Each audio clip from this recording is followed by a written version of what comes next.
audible? Yes, it works. We can hear you. Awesome. Are we live everywhere? Should we start?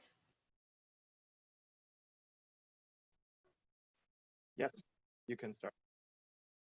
Okay, great, awesome. So, hello everyone. Great. Hello everyone, welcome to our workshop of deep learning for geometric computing. And sorry, I will mute the stream just a second. Yep. Yeah, did that. Okay, cool. Awesome. So without further ado, let's actually start our presentation. So are the slides visible? Yes, we see on screen. Okay, great, thank you. Again, welcome to our Deep Learning for Geometric Computing workshop. The foundations for this workshop is, so the classic tasks on shapes are advancing, but we don't have a global shape understanding or parameterized representations or hierarchical representations for understanding the shapes in the deep learning setting. So we decided to organize this workshop, and this is the second one actually, because last year we also had the deep learning for geometric shape understanding workshop, and with the same tracks of challenges. This workshop focuses on geometric deep learning for shape understanding and brings together researchers with different perspectives by releasing public data sets and baselines that we will talk about. We have Skeleton challenges and data sets, and we have ABC challenges and data sets. By creating global challenges, as I said, to benchmark different approaches, and organizing a workshop to spark new collaborations and ideas. So maybe it is better that now everyone has equal representation in that Zoom setting, that we can maybe collaborate better, like all the organizers, presenters, and the audience is here. So feel free to jump throughout the workshop. Feel free to collaborate with any topic that it looks interesting to you, or like use your curiosity to dig into topics more. So these are the organizers, and most of us are here. That's me, Ike. Catherine is not here today, but she helped us a lot. Bernard is, as you see in the beginning of the meeting, he was setting up everything, as well as the papers. Geraldine is also here about the skeleton challenges, and Dana and others, and Dennis and Daniele and Sebastian, Evgeny, Alexei, and Albert, and everyone. Thank you for your contributions for this awesome workshop. And in addition to all of these organizers, we have an awesome team of reviewers and technical challenges and data preparation and whatever you can think of behind the scenes of this workshop. And we are thanking on behalf of all the organizers to this great team. So coming to our challenges, we will have one ABC challenge talk and one skeleton challenge talk in the evening. But I want to give you an overview about the tracks and how they are actually related with the workshop itself.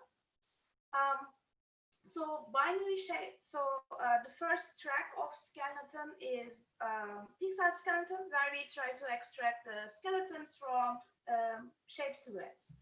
And this is again like carried in a deep learning setting for global shape understanding and parameterization.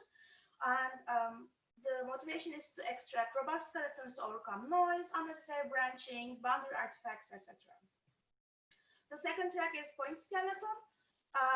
Shape point clouds, we are trying to extract skeleton point clouds from shape point clouds. This is still not a true representation of the skeleton, but we are trying to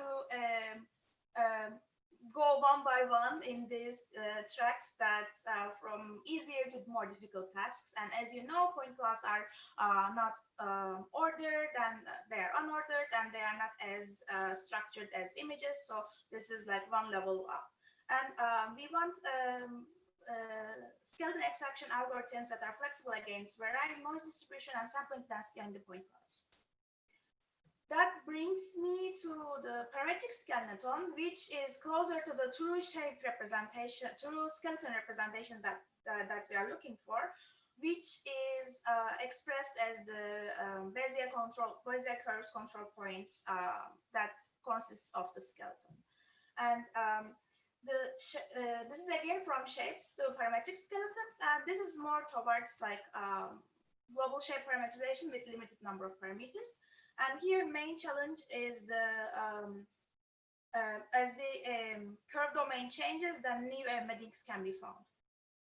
That brings me to the last track of skeleton, which is image skeleton, and this is our like very new baby right now, and it is our new track that we are trying to extract skeletons from natural images. And this is not skeleton in the biological sense, again, like just making sure. It is skeleton in terms of the shape space.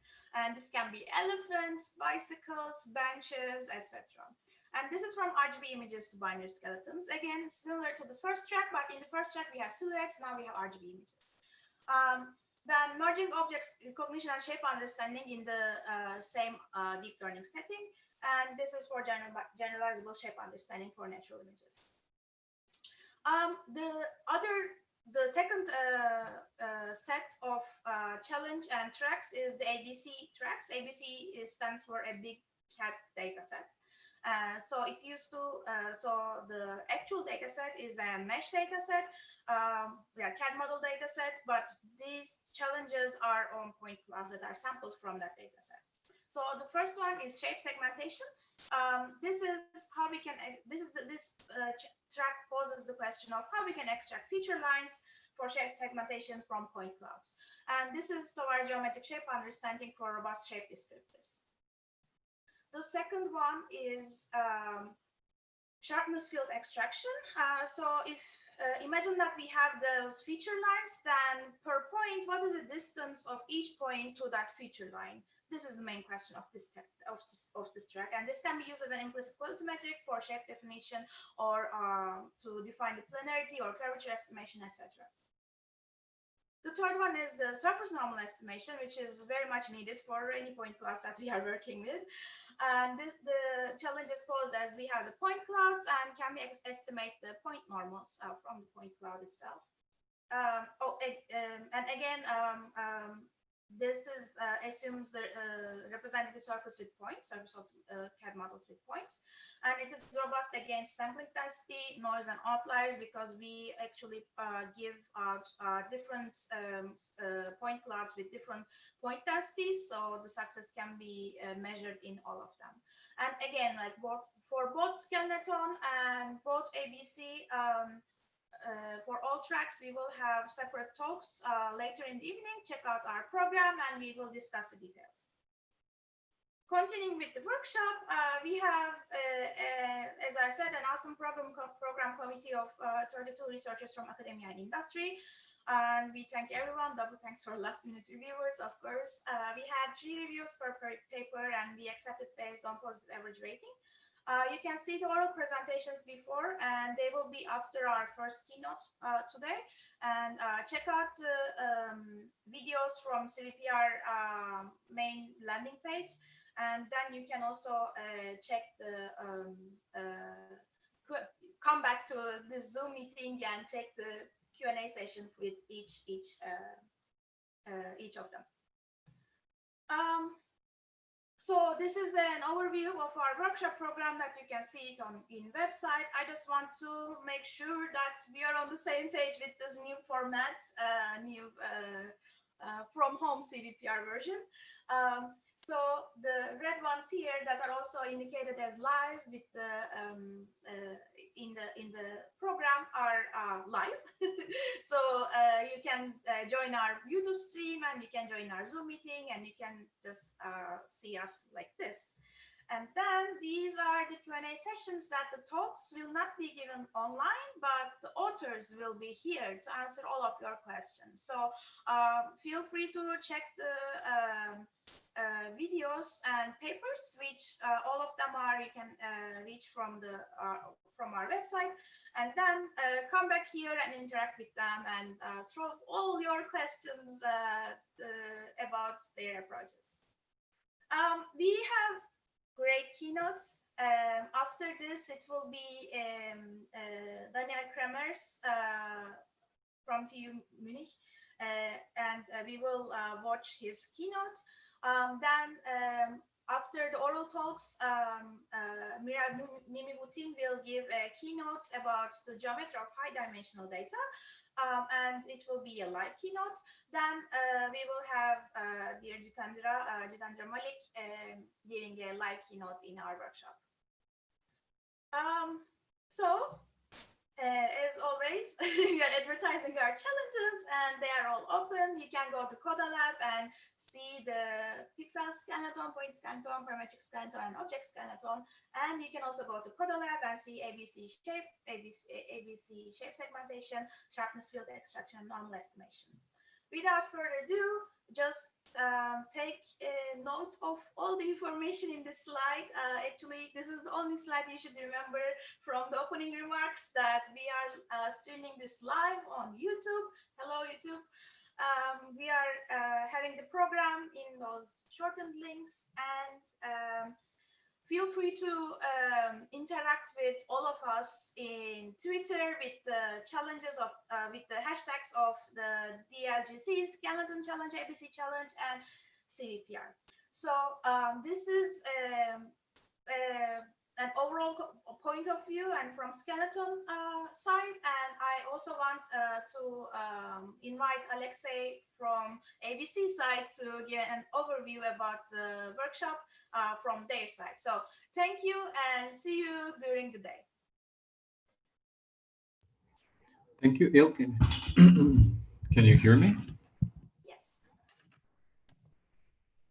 Okay, welcome everyone, and I'm happy to have so many listeners today. So as Ilke has mentioned, this is a joint workshop, and we're extremely happy to have these wonderful collaborators such as Ilke, Dana, Catherine, Bernard, Adash, and of course Geraldine, who actually made it possible to organize such a wonderful full day meeting today. And on behalf of ABC team, I would like to actually express our deepest gratitude to all of you and to those who are listening now. And but let's get to actually the real stuff. And we're going to start with two keynotes today. And the first keynote is by Daniel Cremers. So let me only give a very, very short introduction to this keynote. And Professor Daniel Cremers is a professor of computer vision and artificial intelligence, actually the chair of computer vision and artificial intelligence in Technical University of München. He actually has received numerous awards for his breakthrough research in a number of areas in computer vision and image analysis, including shape analysis, autonomous driving and self-driving, and also more mathematical areas such as variational methods and PDEs and many other fields. As Ilke has mentioned, we're very excited to have an exceptional set of keynote speakers today with us. So Daniel is going to talk on the recent work of his group, specifically deep networks for camera based reconstruction. Unfortunately, this is a pre-recorded video, but we are happy to have Daniel Cremers with us live for the Q&A session at exactly 10 a.m. And now I'm going to basically share the screen, and please enjoy this talk by Daniel Cremers, and he will be joining us in 45 minutes for the Q&A session. Thank you.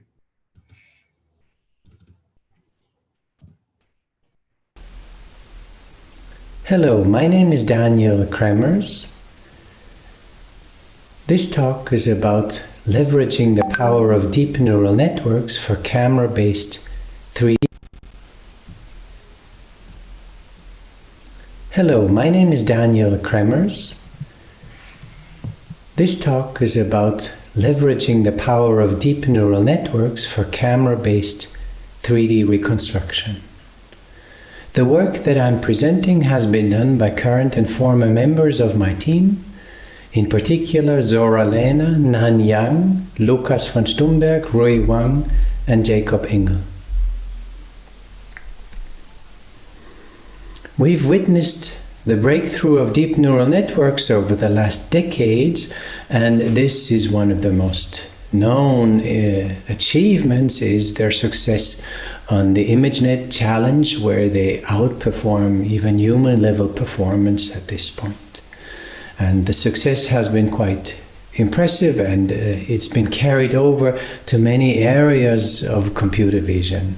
For example, beyond doing object recognition, we can also do low-level image analysis, for example, estimating optical flow. This is, for example, a work called FlowNet, where we basically just take two input images and train a neural network to generate the optical flow between them. In addition, we've seen great achievements on other low-level challenges, for example, semantic image segmentation, where we train neural networks to segment images. This is one example by Alex Kendall and collaborators. This is a work on deep networks for single object segmentation in videos, and as you can see, we can get very precise segmentations from neural networks. And so neural networks have achieved great successes in computer vision and beyond. Yet I would say one of the holy grails of classical optimization-based techniques is the reconstruction of our 3D world from cameras. I don't want to go too much into why that is, but possibly it is because the space of conceivable reconstructions and conceivable input data is very large. And as a result, it is not easy to get sufficient training data to cover all conceivable cases. In this talk, I will highlight three developments. Firstly, I will talk about deep neural networks for 4D scanning, so spatio-temporal scanning. And then I will talk about deep learning for the problem of visual SLAM. I will first introduce techniques of direct visual SLAM and then show how these can be boosted by the power of deep learning.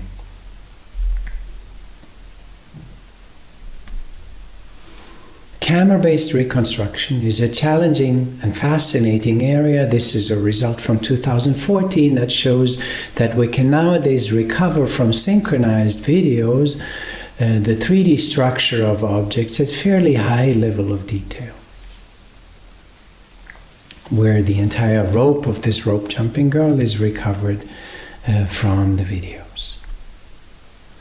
We can also leverage other types of sensors, for example, RGBD sensors. Here's an example of a technique that allows to scan humans. Here, for example, you see it scans a person in real time, basically concatenating these RGBD scans into a coherent 3D reconstruction.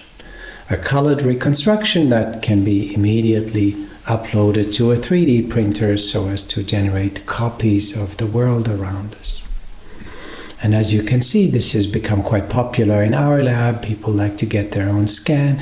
It's like tangible memories that you can create for friends and family, or as avatars in a game, if you want. It's become so popular here, for example, the former president of TU Munich asked himself to scan, and so he created a virtual copy of him here. This is a standalone scanner where on the push of a button, the robot arm moves around and creates this kind of colored model of the person, and he was quite happy with the result. In the meantime, we have already scanned our Prime Minister, and so it's become quite successful. Nevertheless, you can carry this scanning further to 4D, where you scan not just one object, but an action in space and time. And one of the challenges that Zora Lehner addressed is how to deploy deep neural networks to improve the quality of 4D scanning and 4D animation. It starts with a 4D capture. Then we create a subspace model, a linear subspace model. And then what we do is we use a conditional GAN in order to generate high-resolution normal maps. This is quite powerful, and it allows you to generate very high-resolution details on the low-resolution subspace model. So you boost the precision, and you can basically train neural networks with training data to create high-resolution geometry from low-resolution input, using this subspace representation of the shape, and then on top of it a normal map. We use a generator in the form of a UNet that allows coarse to fine processing of these details, and here's results that show that this works fairly well for physics-based simulation. This is a default simulation with commercial software, and as you can see, there are wrinkles, but they look less organic, they are less detailed, and often also not necessarily very consistent. So it looks okay, but it's not sufficiently detailed, and so you can typically see that it is a simulation. Here instead, the reconstruction using the so-called deep wrinkles approach with a generated normal map, and as you can see, we have far more fine-scale details that are observable in these reconstructions, so it looks significantly more realistic. This is one way to leverage deep learning based on a normal map representation of details to create further details, and here's more examples of this technique.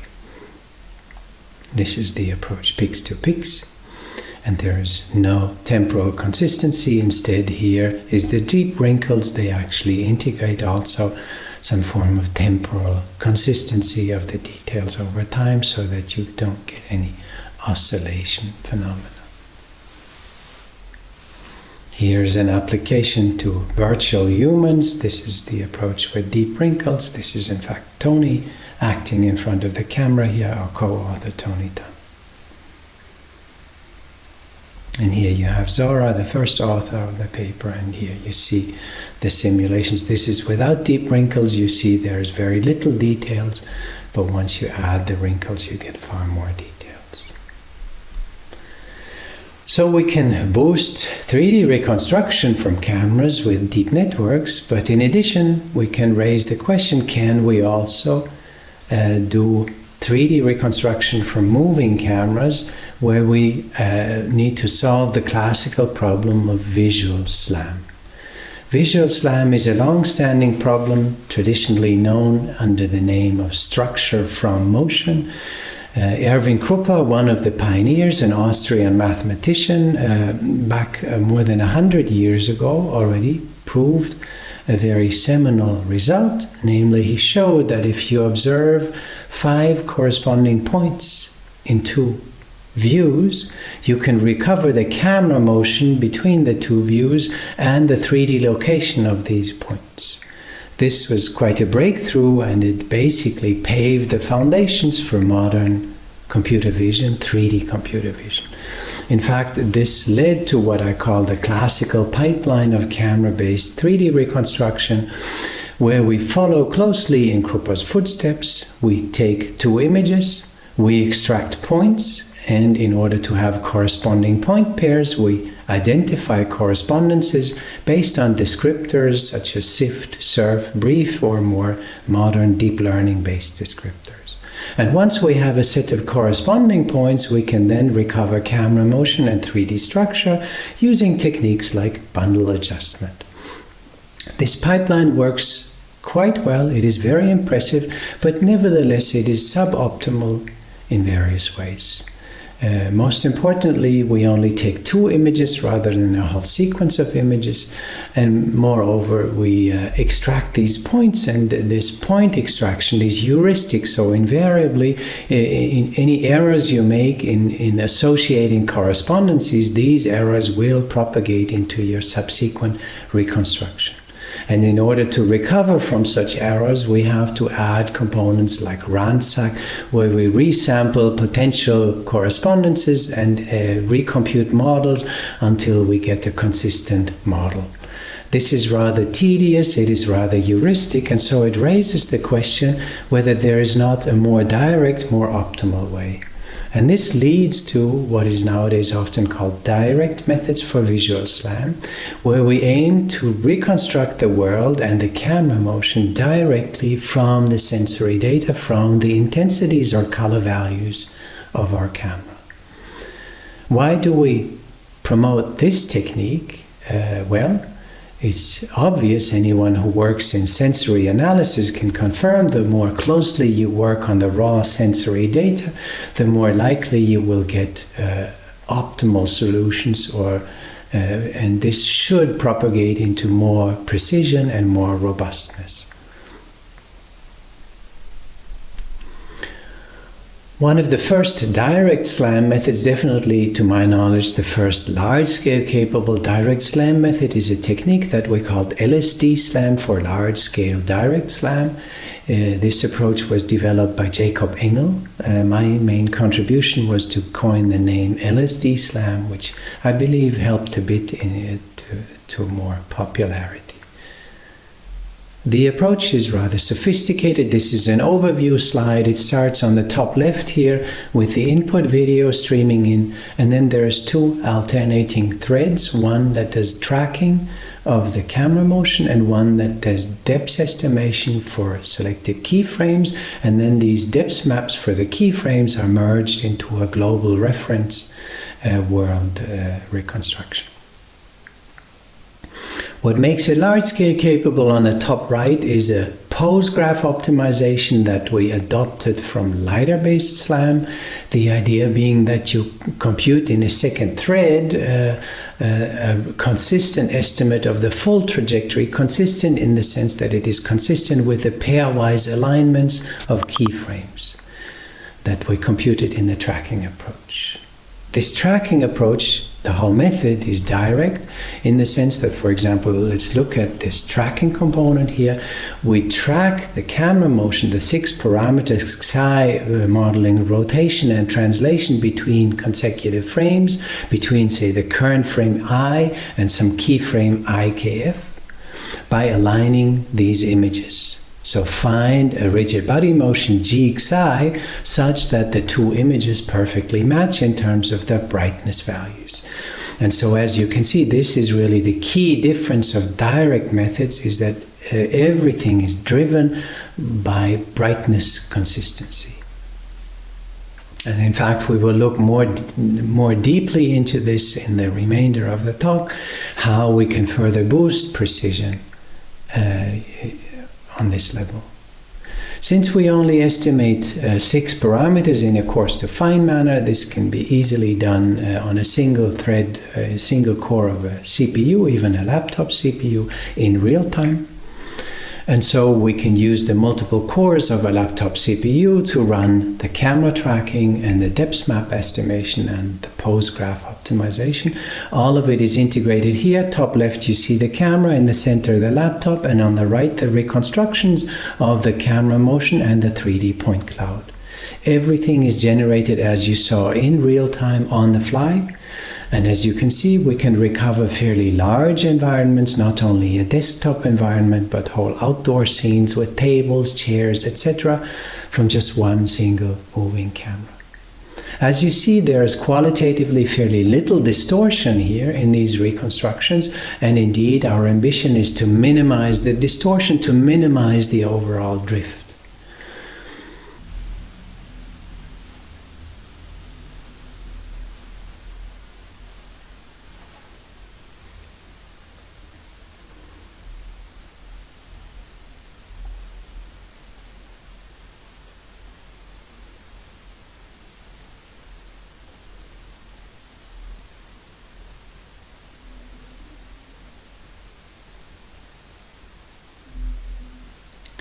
The reconstructions recovered by LSD SLAM are not dense, but what Jacob calls semi-dense. So for roughly 50% of pixels, we get a DEPS value associated to them. If you look into LSD SLAM, you note that camera tracking and 3D reconstruction are done in two separate threads of the optimization method. As we know from Krupa's work, the reconstruction of camera motion and 3D location is actually a coupled problem. And hence, not surprisingly, in the follow-up work, direct sparse odometry, Jacob proposed to estimate things jointly. Here you see the system in action. Top left is the input. Note that there's even people walking through the scene. The algorithm is extremely robust to moving objects. On the bottom right, you see the reconstruction of the camera trajectory and the 3D world at very high level of precision. It allows us to go through an entire subway station and back around the other side. And we obviously make errors across the way tracking this camera over so many frames. Here you see the so-called drift that we accumulate. The bicycle on the top left is reconstructed twice here. I would say the drift is maybe 2 or 3 meters on a distance of hundreds of meters, indicating that the total drift is in the range of maybe 1% or less. In fact, this leads to the question of how can we quantify the performance of this method, a question that is becoming increasingly important in all areas of computer vision, especially in the deep learning age. There are many ways to quantify performance. One way would be to simulate the data, simulate 3D worlds, simulate videos. Then you can quantify the performance very easily, yet you get the performance in that simulated world. And I think we all agree that the world we live in is not a simulation. So instead, Jacob proposed a way to directly assess the performance in the real world. He recorded a lot of diverse videos with different lenses, more fisheye, more perspective lenses, in different environments, some indoor, some outdoor, some faster motion, faster rotation, some more textured, some less textured. Very diverse sequences. They all have one thing in common. They all loop back to where they started from. Which means that for each of these sequences, we don't know where the camera was halfway through the sequence, but we do know where it should be at the very end. And this allows us to quantify the total drift per sequence. And so the idea is if we have enough such sequences, this gives us a statistically reliable estimate of the performance of a method. And so we can plot this performance for the translational drift, the rotational drift, and the scale drift, shown here. On the x-axis is the error that we achieve for a given sequence. On the y-axis, the number of sequences where we achieve that error. And so clearly you want to be in the top left here. We compare to what we consider the state of the art in real-time visual SLAM, a key point-based technique, very powerful technique called ORB SLAM from a team in Zaragoza. The dashed line is always the real-time performing method. Solid is if you have a bit more compute. These plots can be read in many ways. For example, we can say what is the maximum error on the best 300 sequences. While ORB SLAM has an error of around 6, ours has an error of around 1. So you could argue the error is reduced by a factor of 6. Similarly, if you want to impose a maximum error of 2, how many out of 500 sequences can you track with that error? While ORB SLAM can track 100, we can track 400 out of 500. So we also get a significant boost in robustness. Because obviously you don't only want precision for a method, but you want this method to work in as many cases as possible. Why do we see that significant boost? We believe it is because it is a direct method, because we leverage all conceivable information from the input video and not just a subset of heuristically pre-selected points. We built up on these technologies in a startup called Artisans that we created around 2018. This is a picture of a recent team event.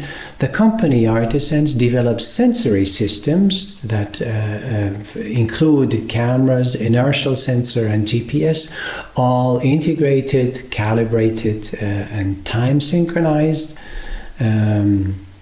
In addition, we develop spatial AI algorithms that build up on techniques like DSO and further improve them to achieve maximum performance in terms of precision and robustness and scalability.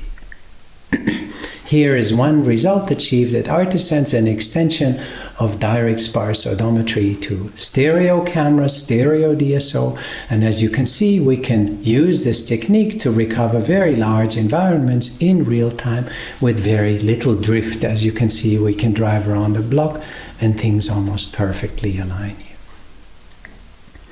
So this is one way to further boost the performance and to also get the scale of the world, is to use a second camera. It increases the robustness, it reduces the drift, and it provides you the scale because you have the baseline. And so there's tons of such videos run on different data sets, our own data set, but also on Kitty and on other cityscapes, etc. Here's more examples. I think in the interest of time, I will cut this short, but I refer you to YouTube to watch many of these videos, fly-throughs through the world that we recovered with just 2 onboard cameras. You can use the power of deep neural networks to semantically label these point clouds. Also an achievement that we attained at Artisans. We deployed our sensory systems in a fleet of cars in Berlin and drove around 8,000 kilometers of distance and mapped the whole town, or large portions of the town. We can distinguish 20 classes of objects where we label not the images but the 3D world, the drivable area in red, cars in blue, sidewalks, buildings, vegetation. And here you see some glimpses as to the environment that we were able to map with the fleet of cars in a matter of just a few days, essentially, with very low-cost hardware, so we don't need lidars for this. Cameras are sufficient, and that dramatically reduces the cost of these sensory systems.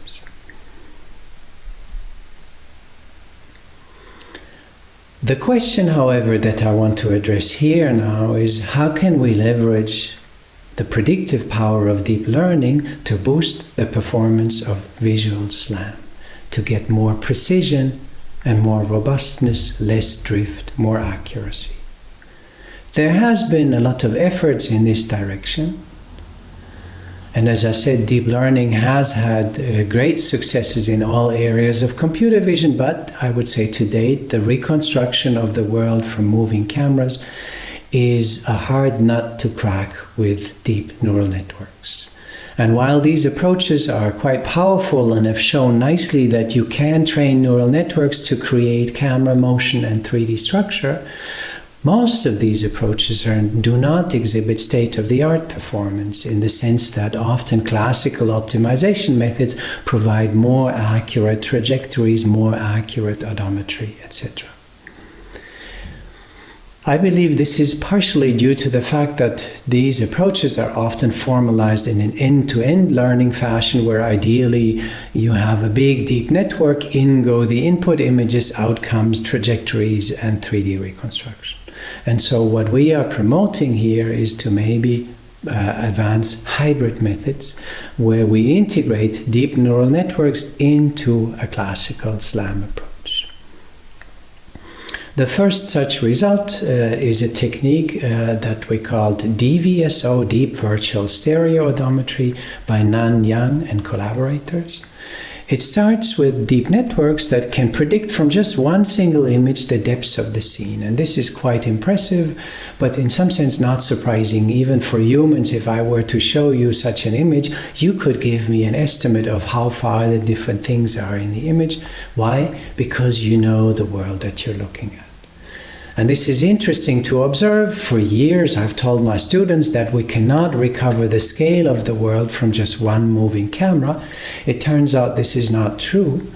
You can recover also the scale if you know the world you're looking at, if you know what size these objects typically have, the cars, the signs, etc. One such network was promoted by Kuznetsov and collaborators, CVPR 2017. Nanyang and collaborators built up on this network and further boosted it to what we call StackNet. And as you can see, we get significantly sharper predictions of the depths from one single image. We can now use this depths prediction and run it on each keyframe of our sequence. And then we can impose this depth map prediction of the deep network into the classical SLAM method. We do that on two levels. Firstly, we initialize the depth maps for each keyframe with a prediction of the deep net.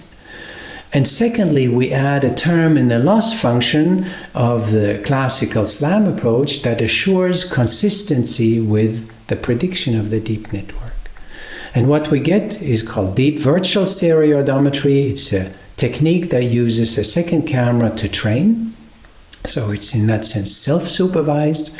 It doesn't need ground truth for supervision. All it needs is two cameras to train and one camera to run. And so from a single camera, you can see we can get very, very nice reconstructions with almost no drift and very high precision. And these are indeed metric reconstructions.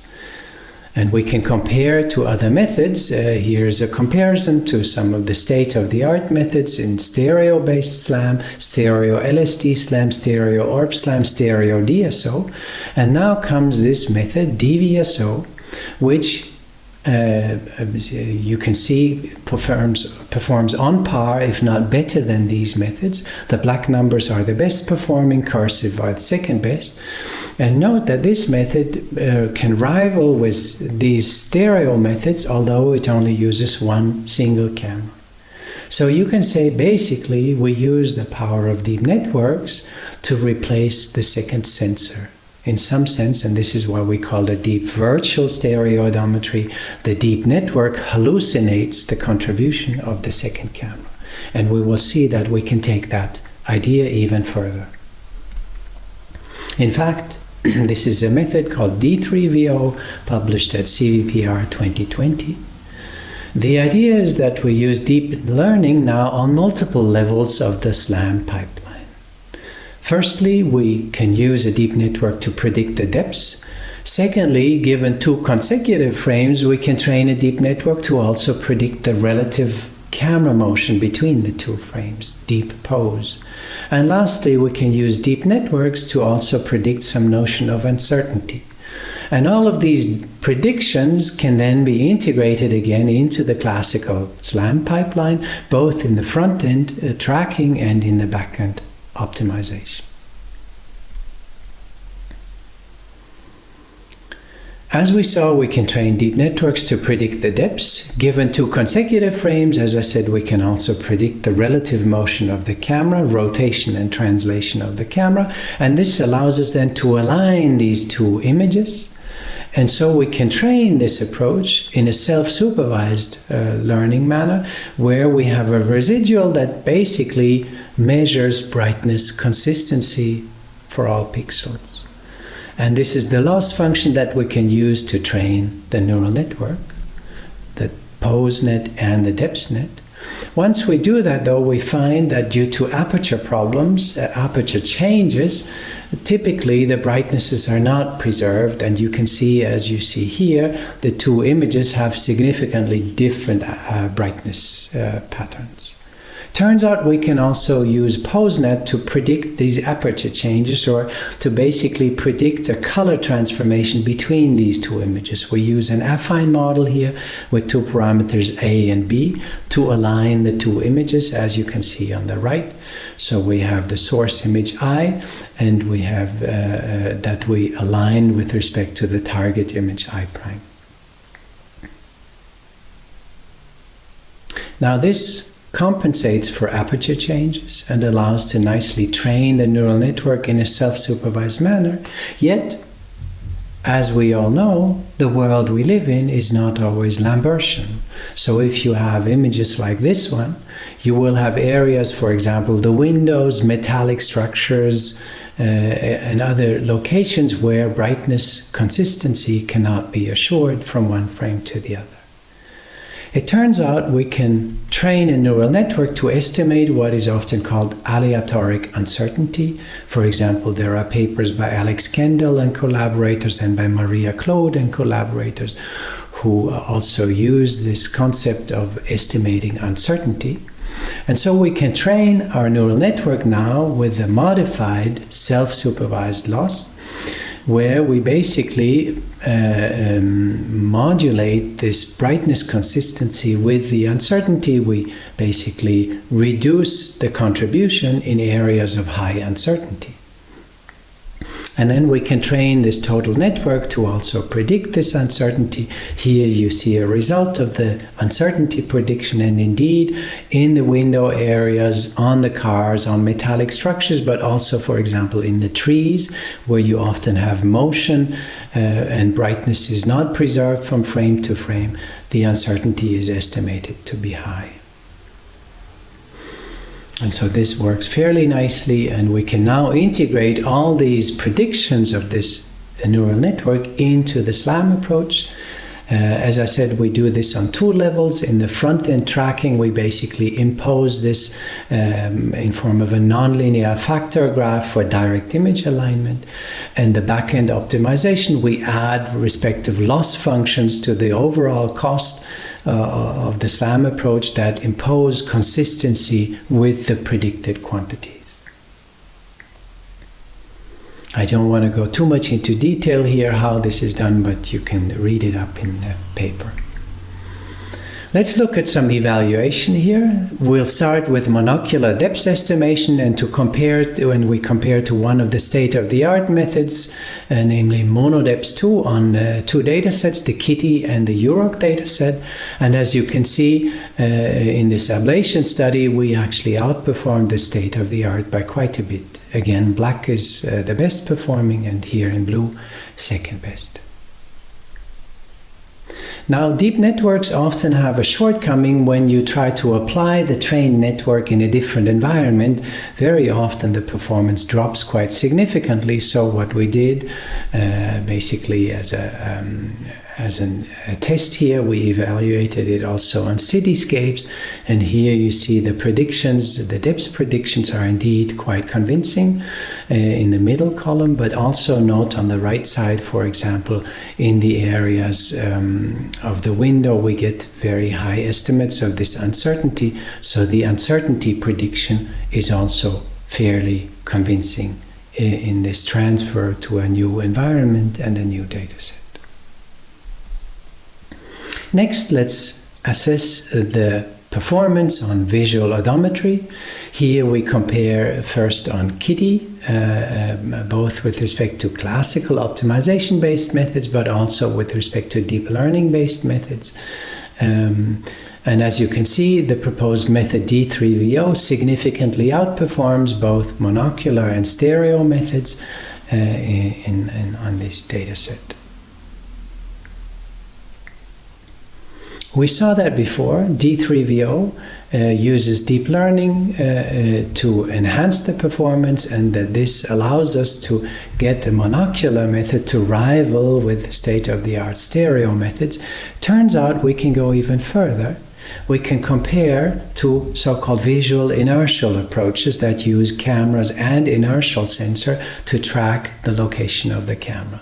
Especially for rotational motions, typically the inertial sensor drastically improves the performance. So you can see that here when moving from monocular DSO to visual inertial DSO, we get a drastic boost in performance.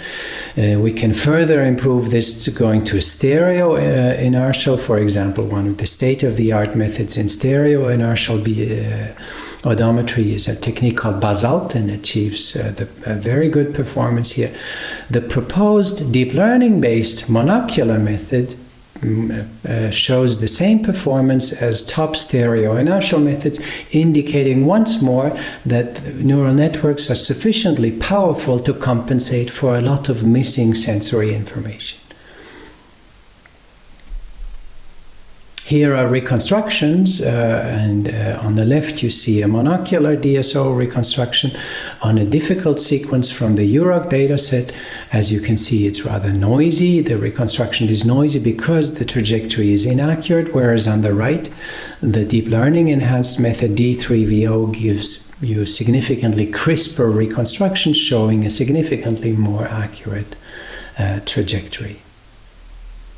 Essentially, the key message in all this work is that direct methods leverage all intensity informations to get best performance in terms of precision and robustness. And the more we understand about how brightness variations in our world come about, the better precision we can get out. The key idea of deep learning enhancement is, rather than us understanding the brightness variations, we train neural networks to understand these brightness variations and therefore further boost the performance of these direct approaches. Now in D3VO, we merely we did an affine transformation of brightness, and then for those areas that are not Lambertian, we basically down-weighted them with an uncertainty estimate, also with a deep network.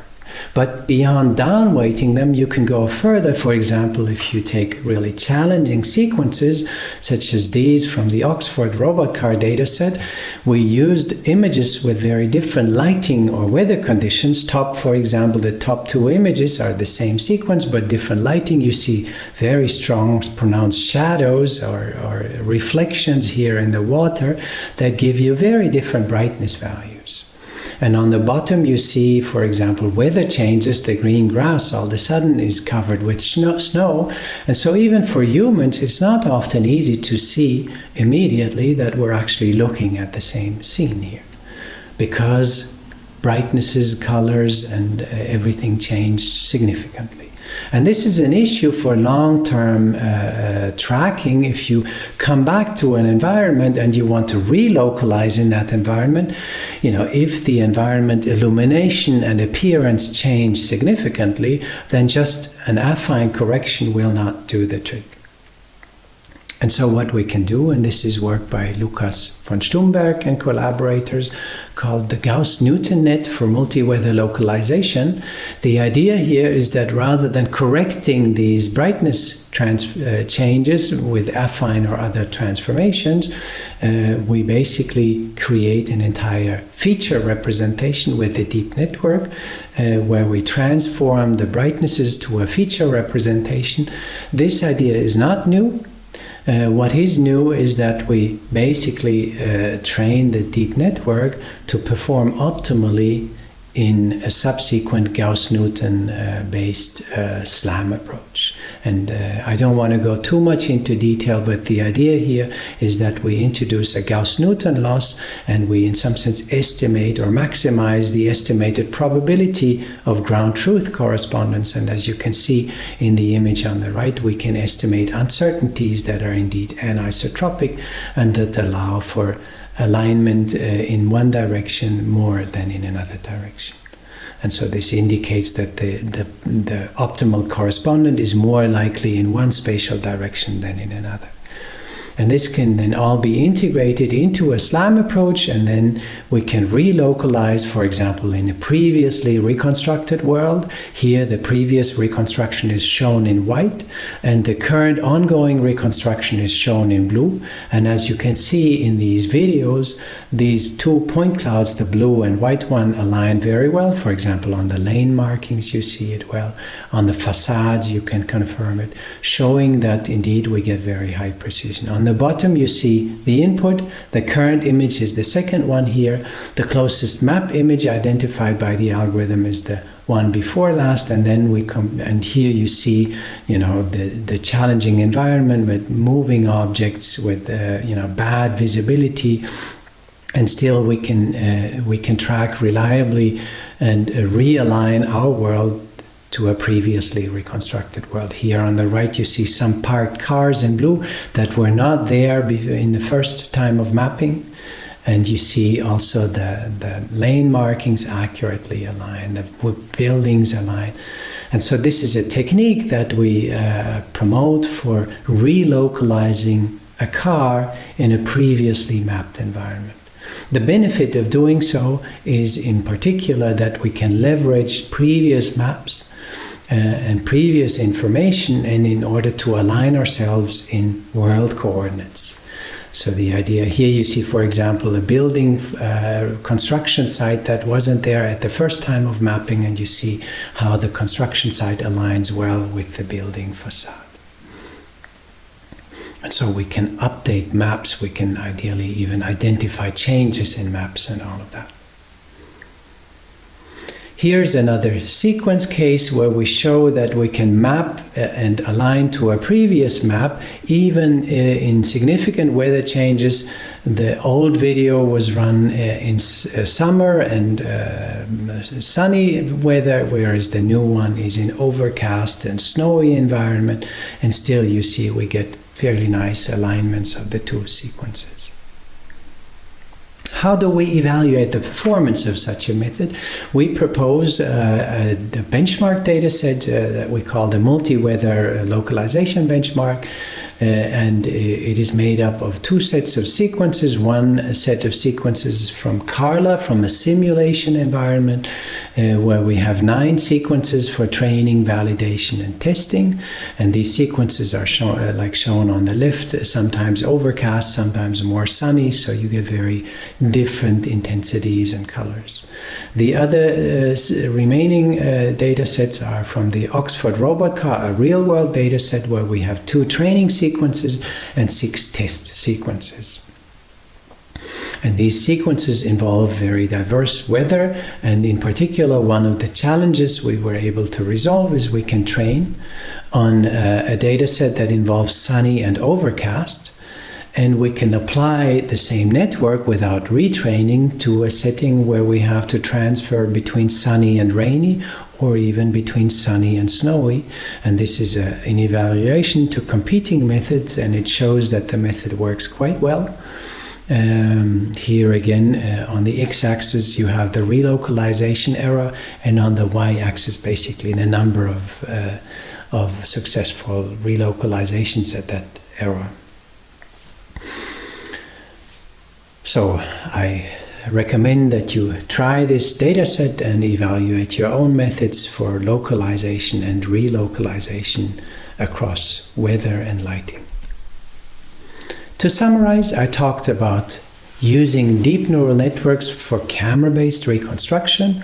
In the first part, I introduced methods to leverage the power of deep networks to do 4D animation at much higher resolution and precision, where essentially the network is trained to increase the resolution of normal maps using training data, and that generates temporally consistent high-resolution appearances of characters that look quite realistic and more realistic than previous approaches.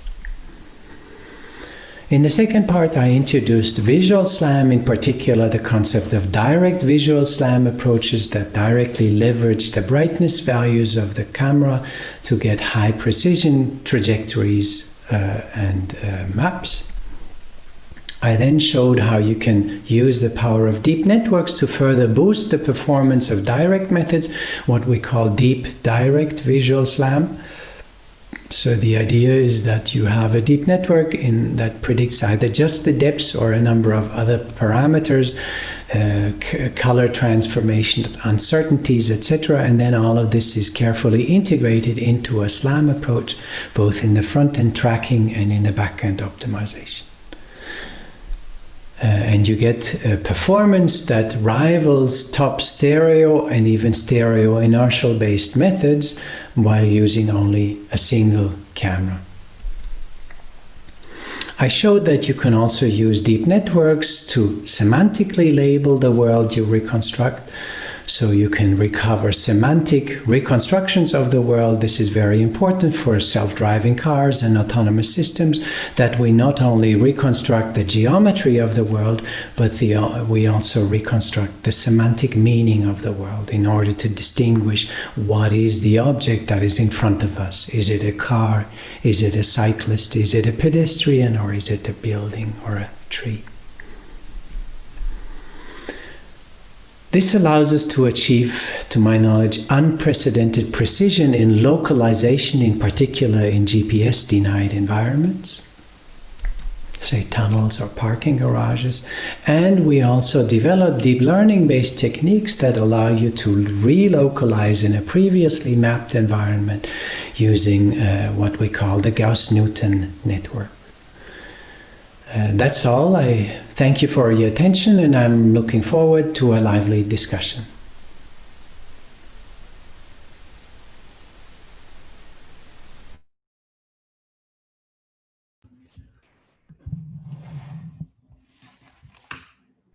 So I would like to thank Daniel Cremers, who has joined us live right now. Can you hear us, Daniel? And let me also remind everyone who has joined us that it's actually possible to also watch us on YouTube in your favorite browser, and also ask questions that get posted here as well to our speakers and keynote speakers as well. Daniel, are you with us?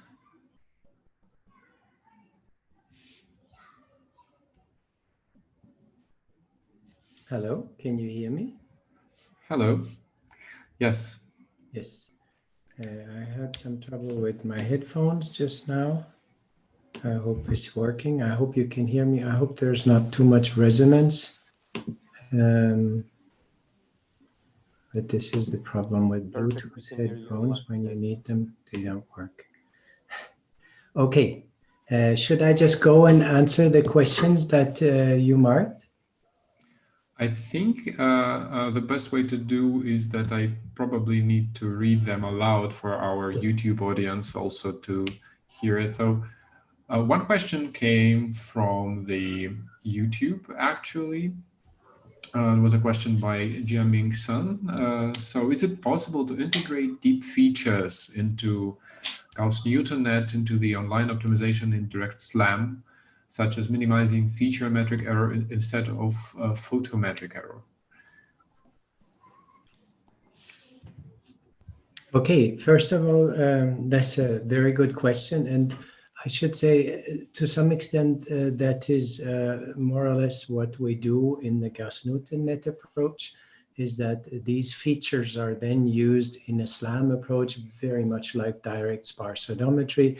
So rather than aligning intensities, like in the classical intensity-based direct SLAM approaches, we use these features that the network generates. So we transform both images or all images into that feature space, and then impose consistency of these features. And these features are designed to be, they are trained to be maximally invariant across lighting and weather.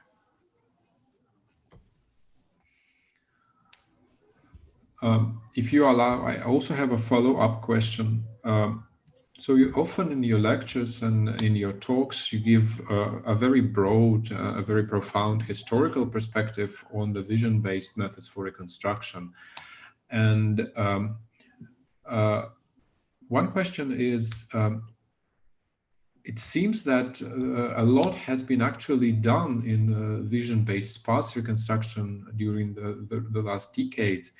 And do we actually need novel methods for reconstruction? So maybe we can leverage what has been created previously and integrate all these various data modalities such as semantics and depth and other signals into the nets, or do we need something completely new?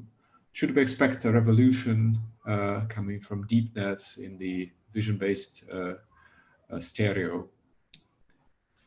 That's also a good question. I do believe that in research, there's always a value in questioning the classical approaches and tackling new ideas and basically looking at a problem to some extent from scratch and seeing is the traditional way really the best solution to this problem, or is there not possibly a better solution? And I think what drives all of us researchers is that vision that everything can be done better, that everything can be challenged and improved over.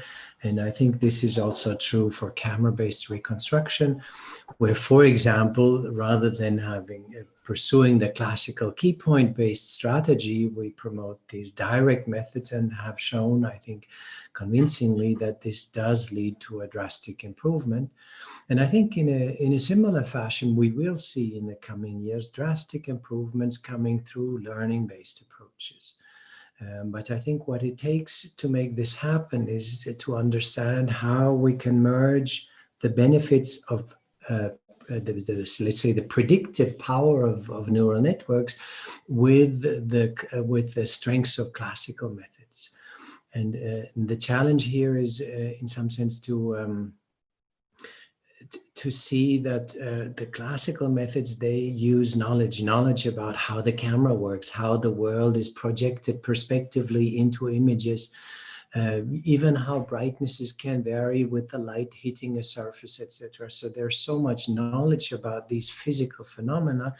And one of the key questions that we need to address in this respect, but I think in general in the deep learning community, is how we can bring that expertise and knowledge about the world back into the learning-based approaches, that we don't learn things from scratch that we already know. And so this knowledge about the world needs to be integrated and coupled with the learning-based approaches. And this is the challenge that needs to be resolved to make things work better. Thank you. So deep nets don't just swallow the data. Yeah. Yeah. Okay. The next question from Zoom is that have you also used simulation for extreme lighting changes or even unusual colors like light green or dark red? I'm not 100% sure what this question relates to. Probably the SLAM method you were presenting. So yes, so I don't know when people pose the question. I think some of these questions may have been posed in the middle of the talk. Indeed, yes. To some extent, the last part of my talk, the Gauss-Newton net, addresses exactly that, where we tackle rather, it's always a question what you call extreme, but if you have, I showed some examples in the talk. If you have images that show, the world in regular daylight and sunlight, and then the same world in snowy or rainy conditions, that are significant changes. In fact, these are more or less the changes that we typically have to face when driving through the world across the seasons and across weathers. And this multi-weather data set tackles exactly that. And so the networks are trained to deal with these kinds of nuisances and variations. My guess is similar approaches could be trained with possibly more extreme cases if you want. But I think the strategy is nevertheless the same one.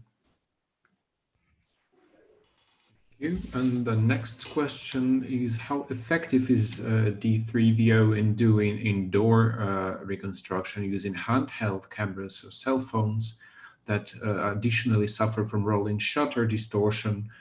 And what method would you recommend to handle this case specifically? So this is a very difficult case indeed. I mentioned direct methods are very powerful and they do perform better than traditional methods, but this holds for global shutter, and where the assumption is that all images, each image is taken at one specific time. Once you have rolling shutter cameras that are quite frequent in cell phones and in cars as well, then the assumption that the entire image is taken at the same time is not quite accurate. If you look into SLAM approaches, most approaches still make the assumption, even though they know that it's not valid. This leads to a distortion. So the point is not exactly where it should be. These distortions we find are rather not good for direct methods. And we find that the more traditional geometric bundle adjustment approaches, they tend to work better with distortions that come through rolling shutter. The reason is that they minimize a geometric error, so they're actually designed to be robust to distortions, to spatial distortions, whereas photometric errors like the direct methods are designed to be robust to photometric variations. And so the cost functions are different, and hence the robustness to different perturbations is different. For example, direct methods are extremely robust to downsampling images, whereas key point-based methods suffer. But in turn, we found rolling shutter is a serious issue. There's, I think, many ways to deal with it. One is to ignore it and hope that the effect is not strong. One way is, if you know the rolling shutter effect, you can pre-calibrate it and compute it. If you need to estimate the rolling shutter effect along with the reconstruction, we have done that. This is a work, I think maybe last year or so, for 2018 ECCV, we had a talk direct rolling shutter, direct sparse odometry, where we explicitly model this phenomenon. That gives very nice results, but at the sacrifice of having additional computational overhead. So at that point, it wasn't fully real time anymore. And so to some extent, it's, for me, I find still an open challenge how to devise a direct method that can deal optimally with rolling shutter, but is still, you know, very efficient and real-time capable. And maybe as a follow-up, I would like to ask one question from myself. So related to the mobile reconstruction, indoor reconstruction from mobile devices. So many companies are now releasing depth cameras as part of the cell phone, actually. And people are starting to look into these sensors for 3D reconstruction. Do you believe that in the next years, these time of flight sensors will be sort of challenging the old approaches to visual reconstruction, or maybe to visual SLAM in any way? There's a number of new sensors coming out over the last years. One is what you mentioned, time of flight sensors, you know, RGBD cameras in general, like Kinect, Asus, PrimeSense, RealSense, whatever. There's quite a number of them out there now. There's other cameras that are coming. For example, event-based sensors are quite interesting also as a novel sensory technology. I think they will not necessarily replace classical cameras, but the way I see it, they will complement them. And in my experience, all these different sensors have their strengths and their shortcomings. So time of flight or RGBD cameras in general, the strengths is that they essentially give you the depths. And so you don't have to reason about correspondence estimation and all of these the challenges of finding correspondence, identifying the depths indirectly through color consistency, but you can just read it out. I mean, this is a major benefit of RGBD cameras, but at the same time, they typically have limitations. For example, they have limitations in range, limitations in outdoor capability. They typically don't go beyond 7 meters range, not even, often more like 5 meters maximum distance. For self-driving cars, for example, this is not a good option. If you have a maximum range of 5 meters, then good luck with a self-driving car. So you need longer range. You need to be able to cope with sunlight as well. This is another big limitation of RGBD cameras. And another limitation is that they tend to be quite power hungry. For example, in RGBD sensors, if you want to increase the range, then that's a sacrifice of paying a lot more power consumption. And whereas regular passive cameras are very low power and very small, very lightweight. So, classic cameras still have a lot of advantages here. Similarly, for event-based sensors, I think there's many benefits. They, in principle, offer a higher frame rate. There is no really the notion of a frame, but you can look at how many events you can stream, and then you can talk about something like 10,000 hertz, which allows you faster reaction to certain things. Also, sometimes they seem to be better in low light conditions and so this can bring in a benefit, but at the same time, my experience is that the signal to noise ratio in these event-based cameras is not really convincing yet. So maybe there needs to be still improvements there. Also, at this point, to my knowledge, event-based sensors are to date not really available at very low cost. I think companies are working on that, but there's a little bit of chicken and egg problem here. We need to first show that these cameras can be used for something with algorithms, and then once they go into mass production, they will also become more affordable. But I think a lot of these sensors will not replace the traditional camera, but complement it in many ways. Thank you. So I believe, well, maybe we can take another last question, or are we low on time? Bernard, what do you say? I think we should take one more question, but then also go to the papers that they definitely have enough time before the next keynote. Yes, thank you. So let me probably ask the question from Alexei. So is it, well, the question is, how is it possible to leverage temporal information to smoothen the behavior of the predictions of the neural networks at any particular moment in time? So we have seen these flickering effects and oscillations in many methods that try to deal with videos, but don't take any temporal information into account. So what is your view on that? What's probably the best, paradigm for self-driving cars, or any other specific area in your experience? So I think it depends on what you want to do, but this is a common problem if you apply deep networks just on a single image, independently from image to image, then obviously that's what you can expect, that the output is not temporally consistent. But so essentially there's many ways to tackle, but I think it's fairly straightforward to bring in temporal regularity into deep nets for image processing.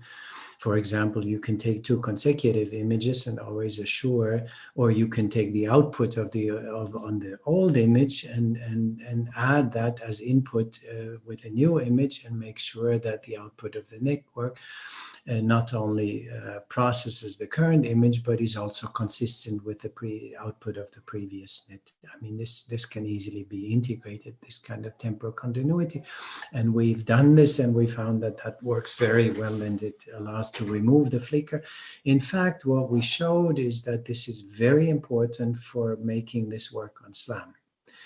Because if you process one image into a feature space and then the second image independently, and then you want to argue that the features should be consistent, then you get issues because the consistency drives the whole SLAM. And so you need to assure in the deep net that you get temporal consistency of the output. Yeah. Okay, thank you.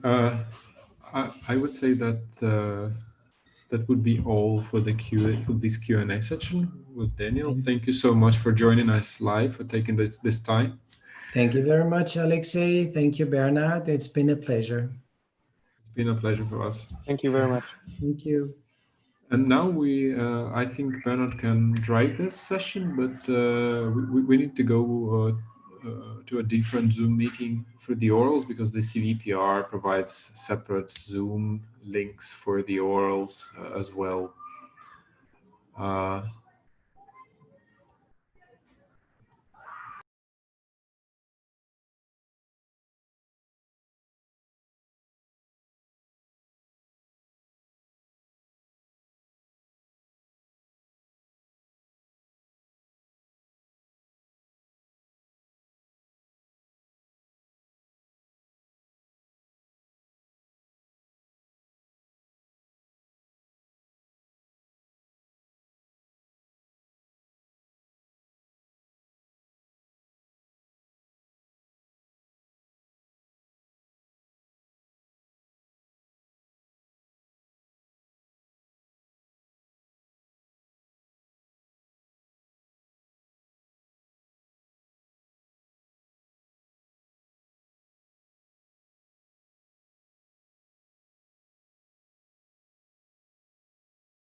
All right, can you guys hear me now?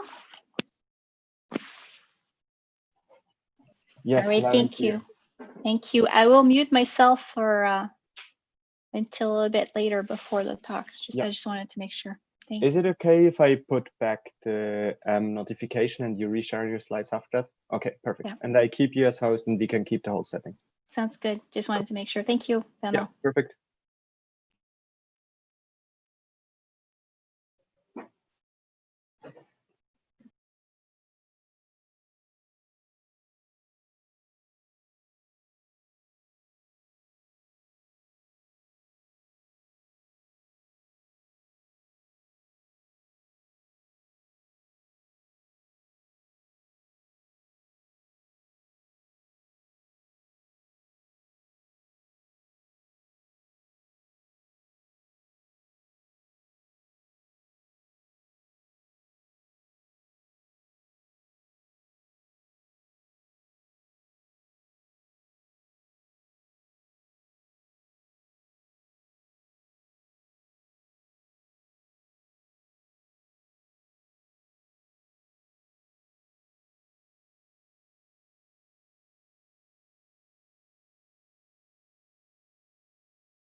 Hello, everyone. Can you hear me?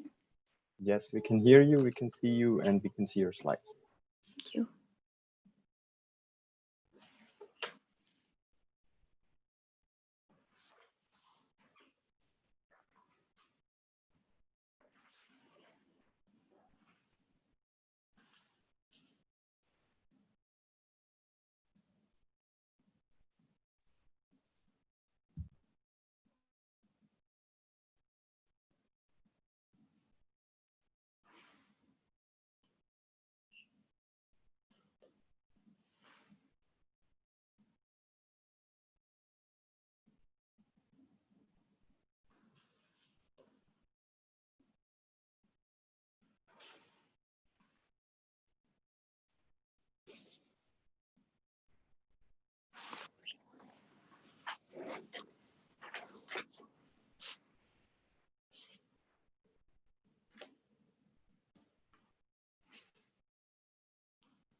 Okay.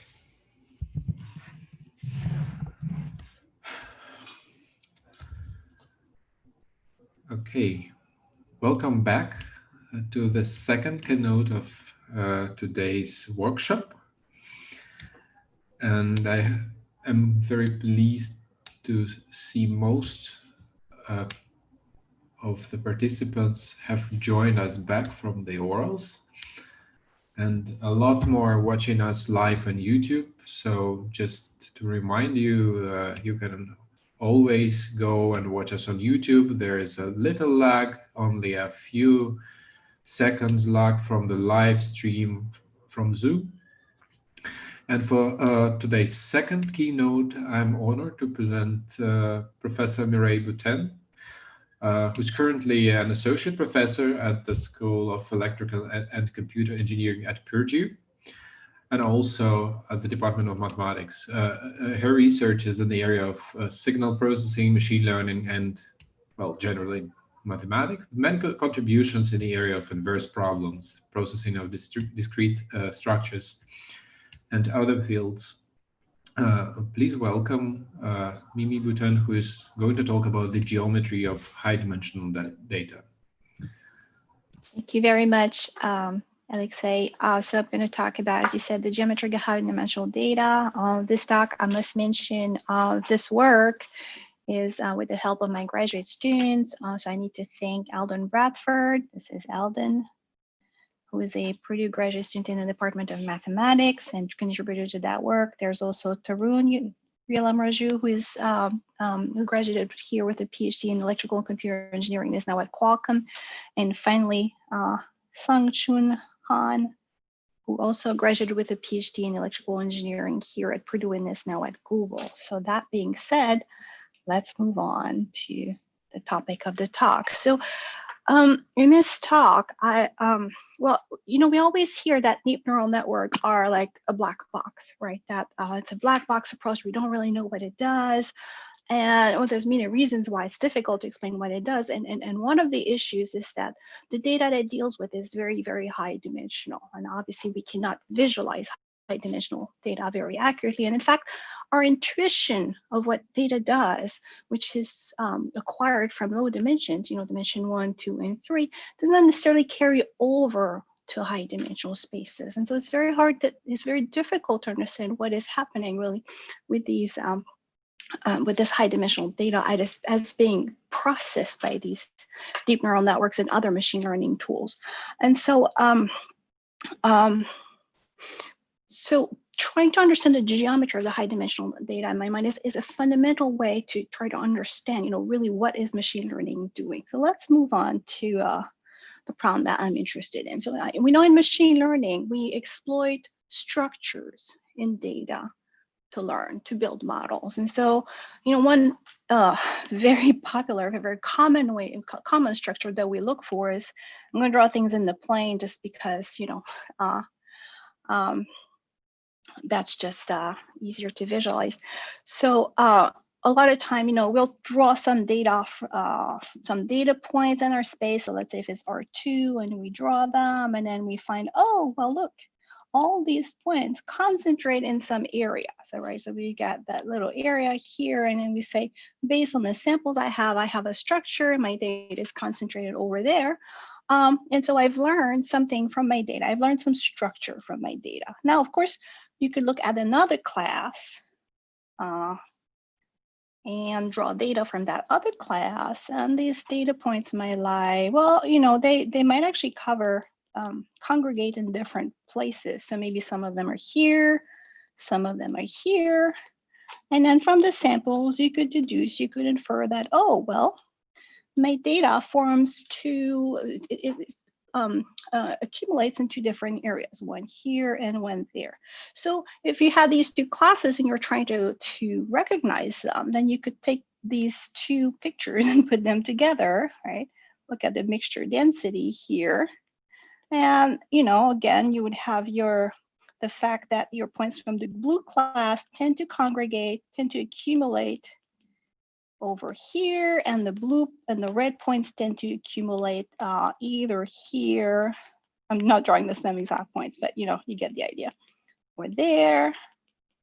And based on this, you could design a classifier that would essentially draw a separation, maybe, well, depending on the type of classifier you use, but maybe something like this, right? That says, oh, everything that's in the middle region, I'm going to call this, you know, the blue class. And if I draw a new point, and if it is in the other two regions, I'm going to call this the red class, right? So you use those samples to find those structures, and based on these structures you can build, for example, a classifier, or you can build other models. So that's the idea that's one example of how we use structures to develop a model and to learn. Now, obviously, we have to be very careful when we do this, because we need to have enough samples to be able to make a statistically significant inference about what kind of structure we have in this problem. And so if I go back to my previous example, and if somehow we had much fewer samples, we might actually have ended up with, say, let's say 3 blue points here and maybe just 2 red points there, right? So if we had only a few samples, then we could infer that, oh, the red points congregate around here, and the blue points congregate around there. So when we drew our classifier, we would end up separating maybe over here, right? So when we draw new data points, we might have ended up with a new point that lies, say, down here, which we would classify mistakenly as a blue point. Well, it was more likely to be a red point, which we would have known if we had more data to begin with. So a classifier that doesn't not have enough data to be able to statistically significantly inferring the structures may end up not scaling very well. So the classifier does not generalize well. All right, so that is an issue in high dimension, because in high dimension, the points that when we draw points in high dimension, there's so much space. And even if we draw a large number of points, 2,000, 3,000, 10,000, 15,000, 50,000, it still is very little. And so unfortunately, points do not tend to concentrate in high dimension. And there are mathematical reasons for this. I like to give this example. I like to go through this example because the math is so easy, but it's a fundamental fact that people need to understand when they work in high dimension, is that if you take a unit cube in a d-dimensional space and d is large. So here I have a picture of a unit cube, right? So this side length is 1, this side length is 1, this side length is 1, and so on. Of course, I cannot draw in dimension d, but just imagine that there's d dimensions there. Then the volume of that cube, right, is 1 to the d, so that's 1. So it's a unit cube.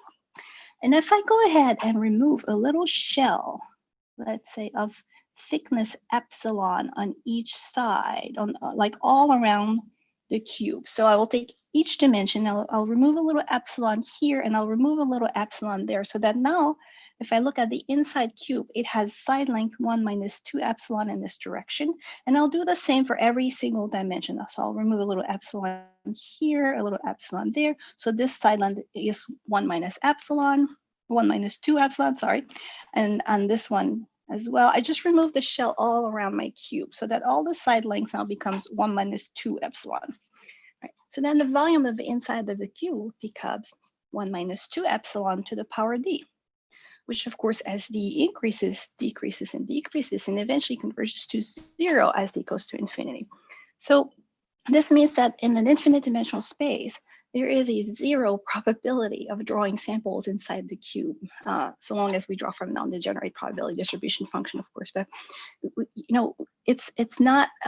We don't expect to have points accumulating inside any area, because if you put that area inside a cube, there's a 0 probability of drawing samples from the inside of the cube. In fact, most of the volume is on the shell of the cube. So, and this is not surprising, because we know that a unit cube in an infinite dimensional space is not compact. So we can find an infinite sequence of points inside the cube that has no subsequence that converges. So there's no accumulation point in that sequence. So essentially too much space, right? So what happens because of that is that the data set is going to become more and more sparse as the dimension of your space d goes to infinity. And this has been observed in the 1980s, experimentally very often when people were building databases and trying to index these databases for fast search using index structures, using clustering. So, if you take a point in a high dimensional space and you have a training set and you ask what is the closest point to your query, right? And then you compare the distance to the closest points to the distance from the query to the furthest point. And usually you have a different distance. The closest one is much closer than the furthest one. But as the dimension increases, the distance to the closest point ends up being fairly similar to the distance to the furthest point, because everything is far away. And this is not a consequence of me picking Euclidean geometry. This will happen regardless of the distance function you put on your space, regardless of the metric you decide to use. It's just a property of metric spaces. And so we have to be a little bit careful that what we imagine happens in low dimensional space does not necessarily happen in high dimensional spaces, because things are a lot more sparse there. Now, how big is D to become a problem? again, from the literature, when people were studying database indexing, the observation was, starting from dimension 23, 20, maybe even 18, things were starting to be problematic. And that if you try to index a database for fast search, when the points that you were indexing were about dimension 20, the search, the speed of the search algorithm you would end up getting with an index structure would be comparable to a linear search, just a sequencer search. So you did not gain any advantage to indexing your database. So it's a well-known phenomenon, and it's problematic in high dimension. So how is this addressed normally? Well, this is addressed by going from a high dimensional space to a lower dimensional space, usually by projection. So you take your high dimensional data and you project it to a lower dimension so that you have less space and more points to fill up your space. So just a natural way to do that. Of course, we recognize that when we do this, there may have been some structure in the high dimensional data that were destroyed. We're very familiar with that. Draw an example here. If your points, of course in R2, because that's all I have on my screen, but if your points were separated into like this, right, and you end up projecting in this direction, then you're going to collapse the whole set of points down into your line. And so that separation you had here, right, there was a separation in my initial point, has disappeared. So that structure has disappeared when I project down those points to a lower dimensional space, right? So we all realize that projecting may destroy structure, but what we also need to remember is that structures may be created as well. The projection process can create structures. We often forget that, and I think we need to remember that a little bit more often, because what we create depends on how we project. So if different people decide to project differently, they may create different structures and use these structures to make inferences or to build their models, and they may end up with different conclusions. So the structure we create depends directly on how we decide to project. And this will become very obvious in the rest of this talk. So I want to start with an experiment, something you can try at home, because some of the things I'm going to say are going to be very surprising in this talk. They may be shocking. And so I want to back this up a little bit with something you can try at home and convince yourself that what I'm saying is true. So this is an experiment that I did myself. You can do it yourself. And it uses some high dimensional data. I like to take high dimensional data that everybody has access to. So take, what's a good source of high dimensional data? Well, you all have vacation pictures. Everybody has pictures nowadays. We have tons of pictures. So that's a good source of big data. And so why don't you take one of the high resolution pictures you have from your vacation and use that for this experiment, any picture you want. And so take the picture and let's see, you're going to take the picture, and I'm going to draw the picture here, right? And then you will look at all 7x7 windows in the picture. It doesn't need to be 7x7, but that's what I did just because I need a number. You could take 5x5 and 9x9. So for each 7x7 window in the picture, you end up with that little window, that little 7x7 window contains a lot of data. You can think of it as a point P in a space of dimension 3 times 49. 3 because there's R, G, and B values for each pixel, and you have 49 pixels. So you have a total of 147 dimensions. So P is in R 147. And you do this for every little window inside the picture. So, okay, once you have your point representing your window, this is going to be the representation of that window in a high dimensional space.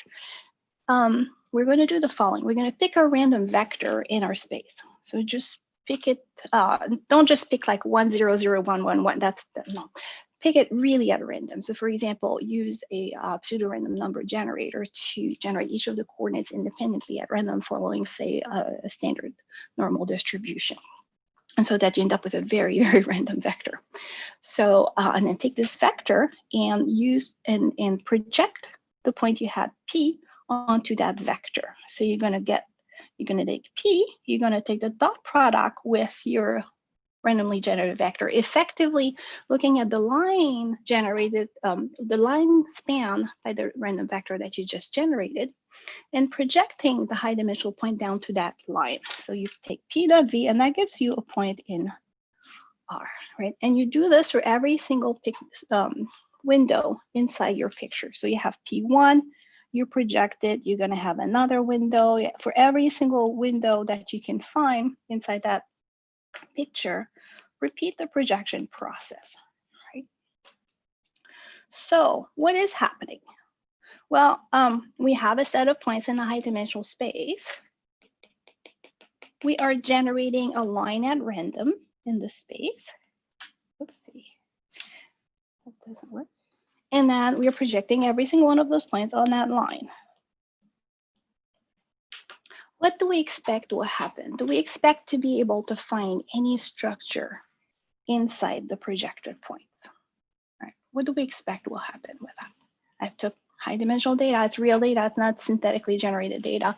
I picked a random line and I projected all of this data to a line. So I got a one-dimensional set of one-dimensional data points. What kind of structure do I expect to find? Anybody has any idea?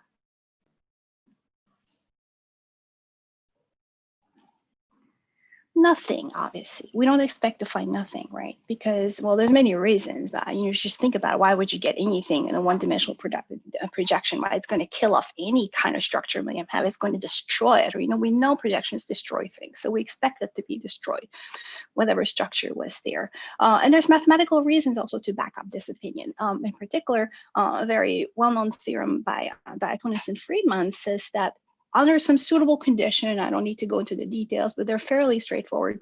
They're fairly, something that's not difficult to satisfy with real data.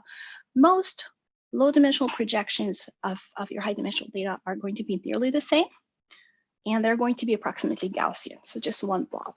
Right? So we don't expect anything interesting to happen there, both for mathematical reasons and for just common sense reasons. So you're with me so far? We don't expect anything to happen. So why would you do this experiment? Well, because something surprising is going to happen.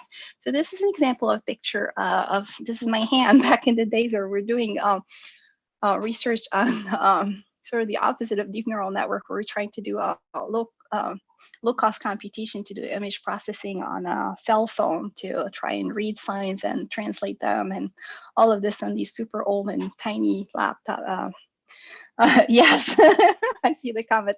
Yeah, we were reading Urdu with a tablet. In those days, the cameras are very crappy, right? So the challenge was, how do you do this with very low computation? Can you find algorithms for recognizing this that are very effective? So this is on the Purdue campus where we put fake signs. Yep.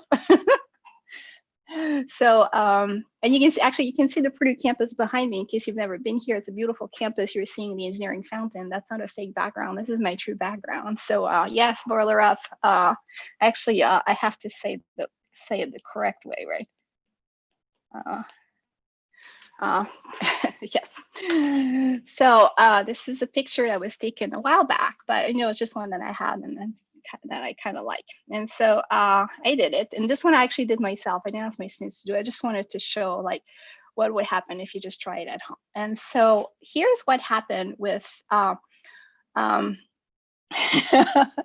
here's what happened with the first projection. Okay, ready? This is a histogram of the projected points. So I started with points. There are 7x7 windows represented as before. I took one random vector and I projected all those points on that random vector, and this is what I got. It's approximately what you expect, right? One blob, nothing, no structure, right? Do you see any structure? Well, yeah, not really. There's nothing really significant in there. But here is the second one. It's got something very interesting, namely a dip right here, right? I did not expect to get that. Did you? Nobody expect to get that, right? In fact, you can think of this as two clusters. And I am not lying here. This is the second projection that I got by drawing a different random value. So this was the first one. I drew one first random vector, and then the second one I drew another random vector. So the second one I got, yeah, I will. Okay, I see some guys. I'll try to address that as I'm talking. So that's the second one I got. It's completely random. Right now, if I had just said, oh, let's just take 1 0 0 0 1 0 0, probably would not have gotten this. It has to be random. And then you have to be lucky a little bit, right? I was very lucky. So let me show you the 4 projections I did. And I did not want to cheat this. I really wanted to do like, why is this so big?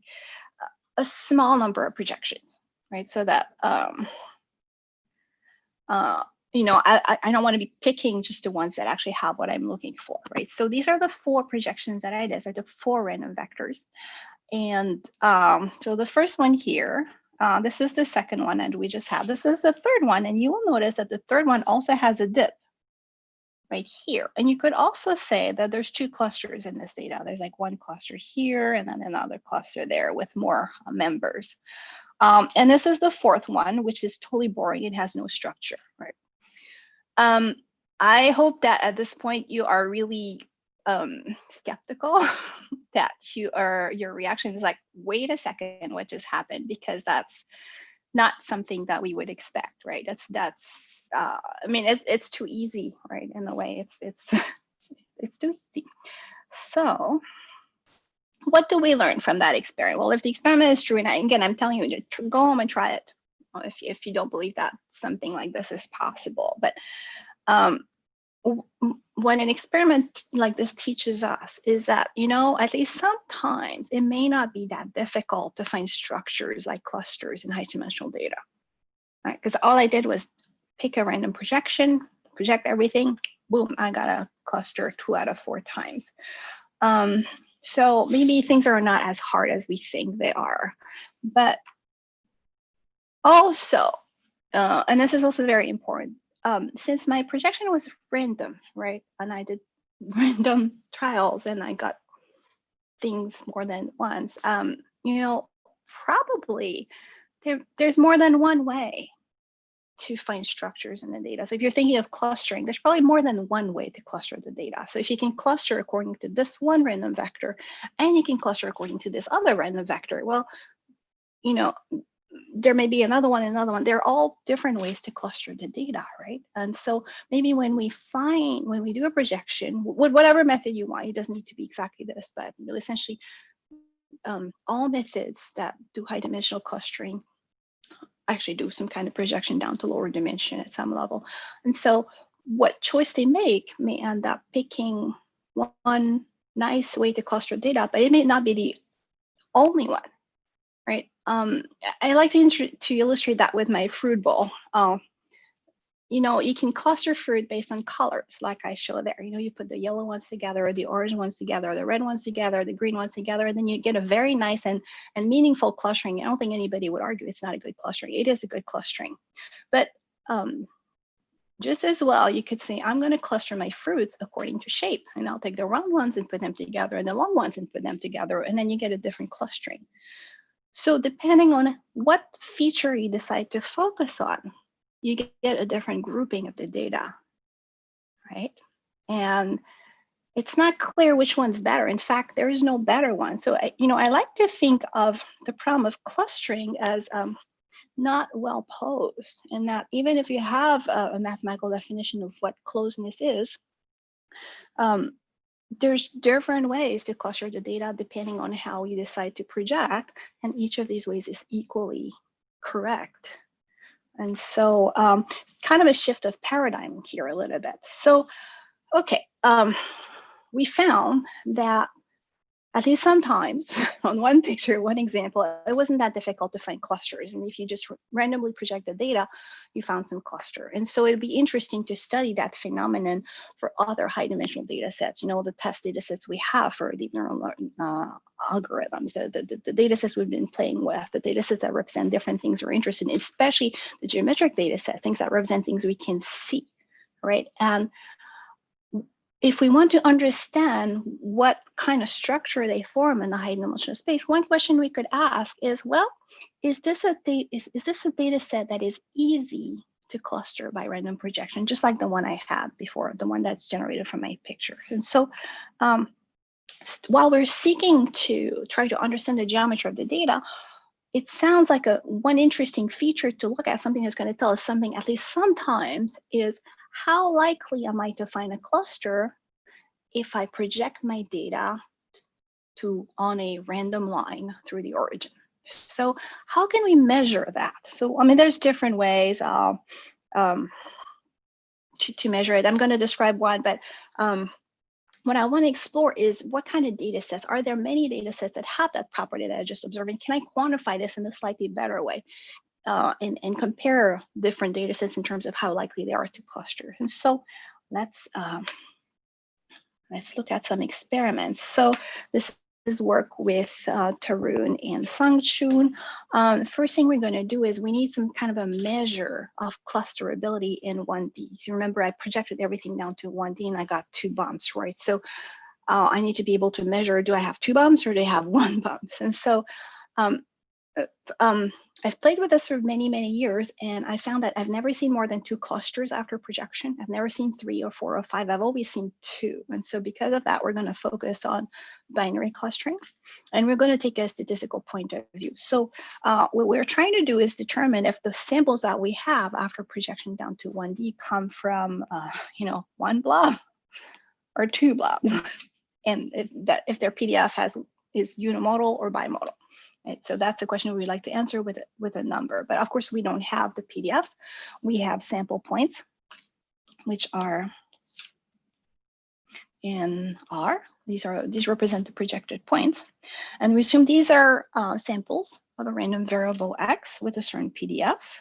And we want to measure the extent to which the PDF of that random variable rho of X is bimodal using the samples. And so we're going to introduce a little measure, just different things we could use here, entropy and stuff. This one, this measure is very simple to compute, so we like to use it. I'm not saying it's the best, but it's a good one. We will use this variable S to represent this quantity. And what does S represent?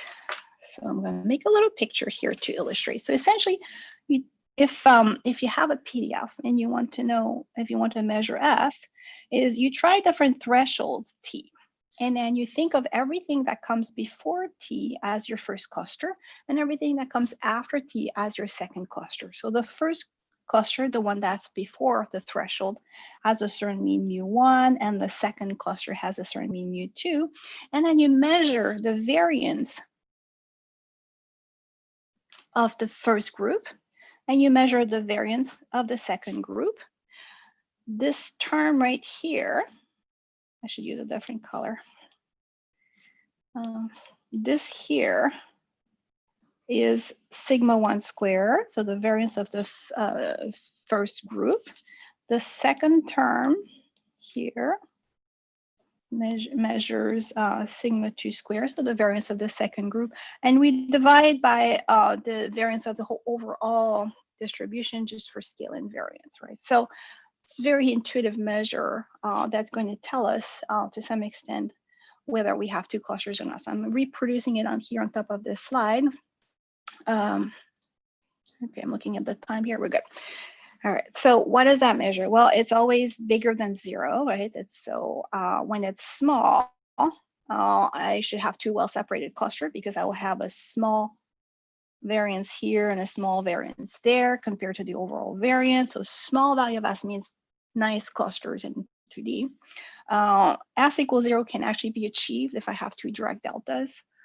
And S large is when I don't have 2 well-separated clusters. So it's a measure that indicates to me if I have 2 clusters. So why do I use this measure? Well, if I go back to my high dimensional data, right, I have my points in my high dimensional space, and I assume these are observations of some random variable P in the high dimensional space. Then I pick my vector V at random, and I project every single P in my high dimensional space onto the line spanned by my random vector V to get a point in X. And I'm going to measure the clusterability of X in 1D by computing S. So picture, high dimensional data. Oh boy, these look like X. I should not do that. I'm just gonna do points. Point, point, point, point, point, point, point. This is my high dimensional data. I draw a random line. I project everything to my line, my random line, and this here, these points here can be used to estimate the probability density function of those samples, that the probability density function from which these samples are drawn, and I can measure S. All right. So if my S is large, I say I don't have any clusters. If my S is small, I say I have clusters. Okay, so we're getting somewhere.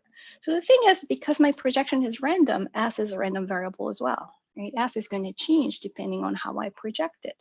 So I can take my data set and draw a lot of random projection and then estimate the probability density function of S. So on the left-hand side, I have an illustration of a histogram, which helps me to estimate the PDF of S. In the same way, I could also look at the cumulative distribution function of S. But regardless, these graphs are going to help me to understand what kind of structure I have in my high dimensional data.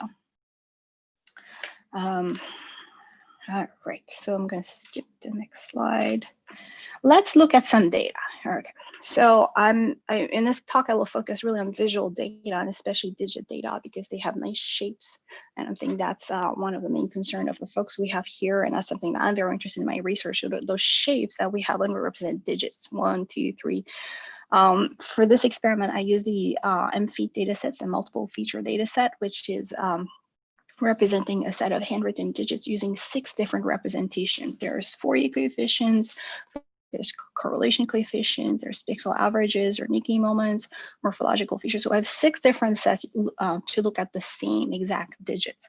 And so this data set consists of 2,000 points in a 216 dimensional space, so fairly high. So if I want to study the structure of that data set, one thing I can do is compute or approximate the probability density function of S, this measure of separation. And I want to see, am I getting small values of S, large values of S, medium values of S? How's that looking? How does that compare to a distribution that does not have any clusters, like say a Gaussian? So the graph of interest in that picture is really the middle one here.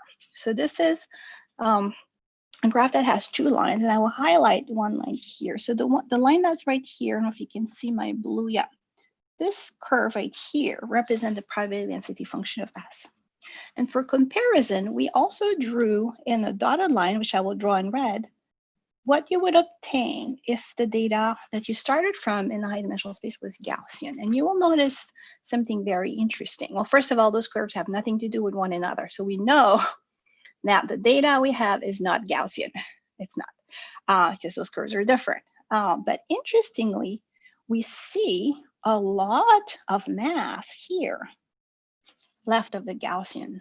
And remember, the smaller the value of S, the more clustered it is, right? And if you actually look at the projection that are in that region, like the ones that have small values of S down here, you see they're very, very well clustered. So all the projections that end up with a small value down here are very well clustered. And this right picture represents one of them. You can see that the MFEAT data set, and the coordinates I use for this is the correlation coefficient, but I have the other ones I'll show you later. So this is just an example illustrating what happens with the correlation coefficients representation, where you do a random projection of this data set and you find tons and tons and tons of beautiful, very, very nice, very clearly statistically significant clustering, like the one I have on the right of this slide.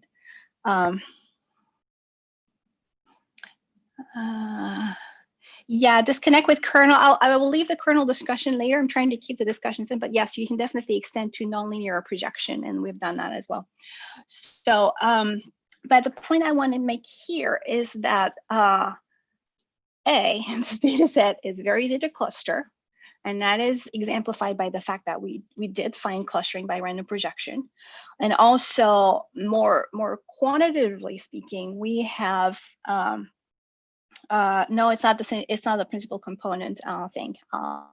So what we found is that actually, if you compute this area here, you get a fairly large number, and this indicates that there's a fairly large probability that you're going to get a split into 2 if you do a random projection.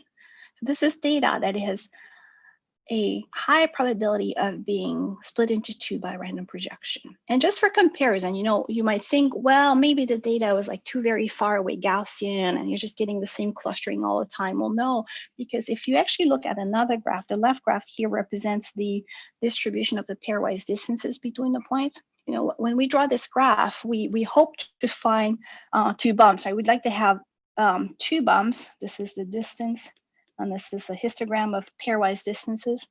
And you like to have the left bump for the inner class when two distances are from the same cluster, and you like to have the higher bump for when the points come from different clusters and you measure the distance, and you like there to be like a dip between the two, so you have the points that are inside the cluster are much closer together than they are distance to the other clusters, right? So here we see that the distribution of the pairwise distances is just unimodal. So there's no clear separation between clusters there. It's really like we expect data in high dimension to be just very sparse and everything is more or less at the same distance. Really, there's no clear separation in the data, yet we're able to cluster it very easily by random projection. Now, is this an accident? Is this because I chose these features? Actually, if you look at the other features, so this is the probability density function of S for all the different features in that data set. So it's the same data set, but viewed through different features. So the feed fac, which I just looked at, right? I'm gonna retrace it in blue so you see where it is. Where is it? It's down here. All right, this is feed fac. If you look at just the, well, so for this data set, we don't have the true pixel values. We have pixel average of, very small window, I think 2x3 window. So we do have pixel average. So let's look at those pixel average. I'm going to draw them in yellow. So the pixel averages are, where are they? They're this big bump here. Okay, what is that vertical line here? I'm going to draw it in red. That's actually an important line. This is the middle of, that's where you expect the value of S to be for a Gaussian. So that value is actually large. There's no cluster there. We're looking at values that are smaller than that red line. And so this is S for a Gaussian. So we find that regardless of the feature that we use, including the pixel value, we have quite a bit of mass on the left-hand side of that red line, right? Which indicates that as you keep drawing, there's quite a large probability, more than a half, that you'll get something that's more clustered than the Gaussian, which is very surprising. And regardless of the feature you use, in fact, you always have that property that it clusters with a high probability. And if you look at an extreme case, this is very interesting. The morphological features, all the old folks like me, you remember when we worked with morphological features back in the 90s, these handcrafted features that were like, they work. The morphological features, there's only 6 in the data set, so it's a very low dimension. But if you look at the probability density function of S for these morphological features, you get almost a delta right here. They're super clustered. Regardless of the projection you take, they always cluster. So that's amazing. It's they must really encode something that's important geometric. And so very surprising. Oh boy, I have 45 minutes, correct? That's only 5 minutes. Okay.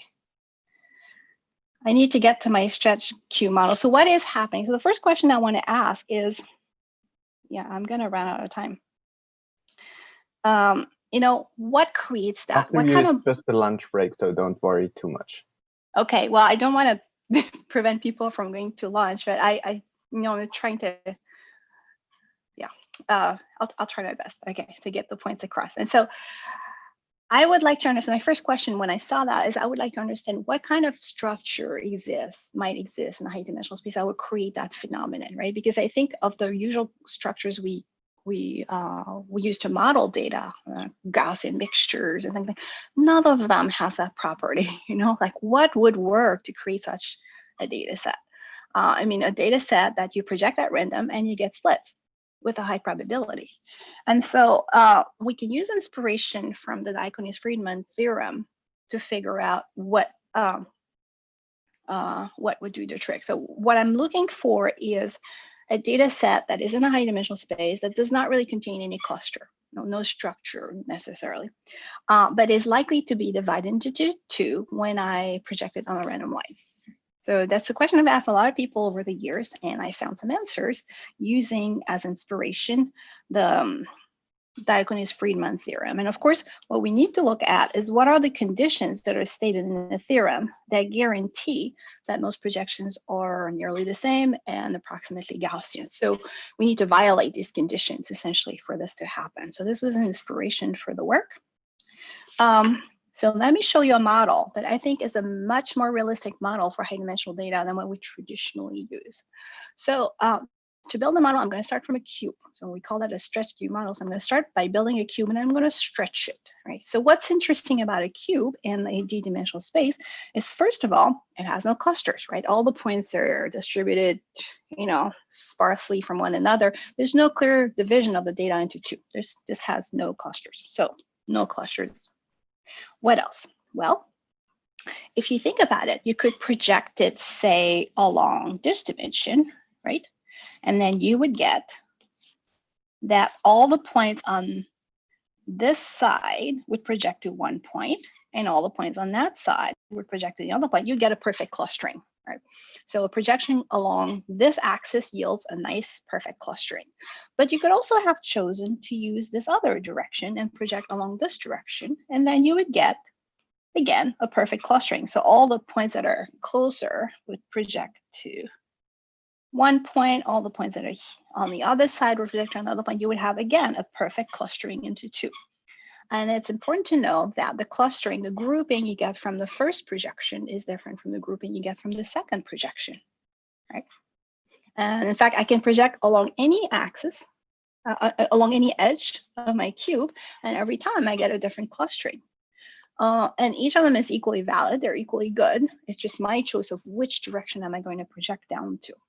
And so this is an interesting data set to consider when we realize how the choice of projection we make influences our results, the structures that we find. The groupings that we find in the data are directly related to what direction or what did I declare was noise, what did I get rid of, and what did I keep.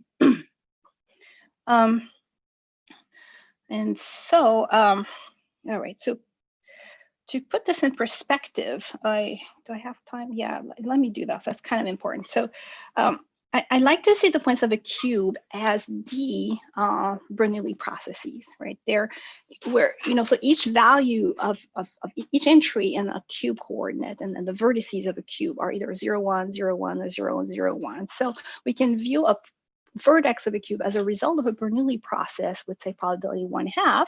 So in each coordinate yi, the coordinate takes either value 0 with probably 0.5 or 1 with probably 0.5. And so then I build a corner of a cube by drawing a sample from the sequence of D independent Bernoulli processes. So what does it mean if I say I'm projecting everything down to the first axis, for example? Well, it means that I'm keeping the first axis, I'm keeping the first Bernoulli process, and I'm discarding the other ones, right? So I'm declaring that my first coordinate is my signal, and the rest is noise, and I discard it.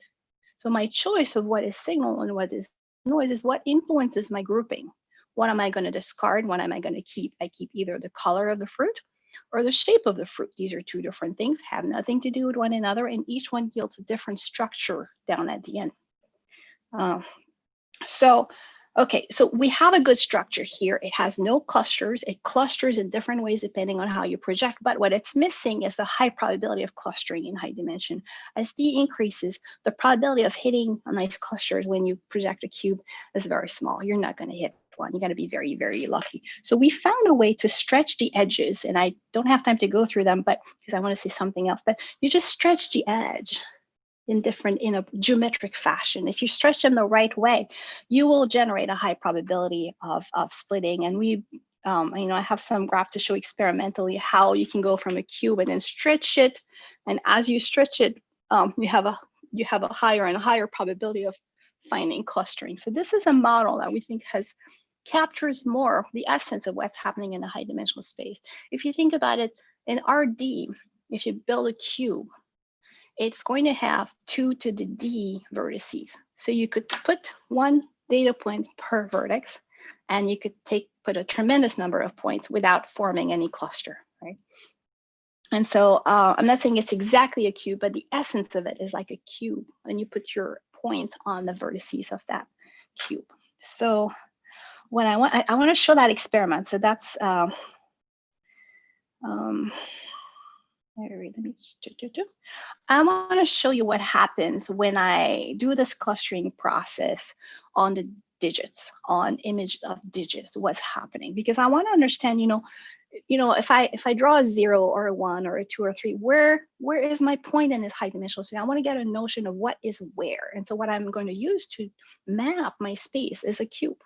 I'm going to do a random projection of these digital images until I find a nice clustering. And then if I find a nice clustering, I'll say, oh, for each image, I can now tag them with either a 0 if they're in the first cluster, or a 1 if they're in the second cluster. Right? So for each image in the data set, I can get a tag or a signature, or call it what you want. It's a mapping to a vertex in on a cube in a d-dimensional space. So, all right, I have results for 3 data sets. I was very excited to see the results. They're very cool. So these are 3 different data sets that show digits. They're slightly different. One of them is grayscale. The other ones are, another one is black and white.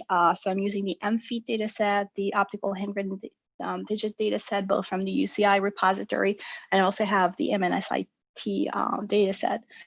And all of these are handwritten digits with different processing. And I wanted to map them to the cube. So we use this technique called TARP, thresholding after a random projection. And it's a very, very simple technique where we do a random projection n times. So n equal 10, 20, or 50. And then we see which one gives us a nice separation. And then we pick the best one. So it's called n-TARP, or n is how many projections do you do before you decide which one's the best. Because we're working in 1D, it is very easy to check for the statistical significance of our result. And so if I want to make sure that the structure I found is really there, I just need to keep some data, some new data, and then check the statistical significance of that split using a statistical test. And so I can rule out the ones that are not statistically significant and only keep the ones that are truly there. We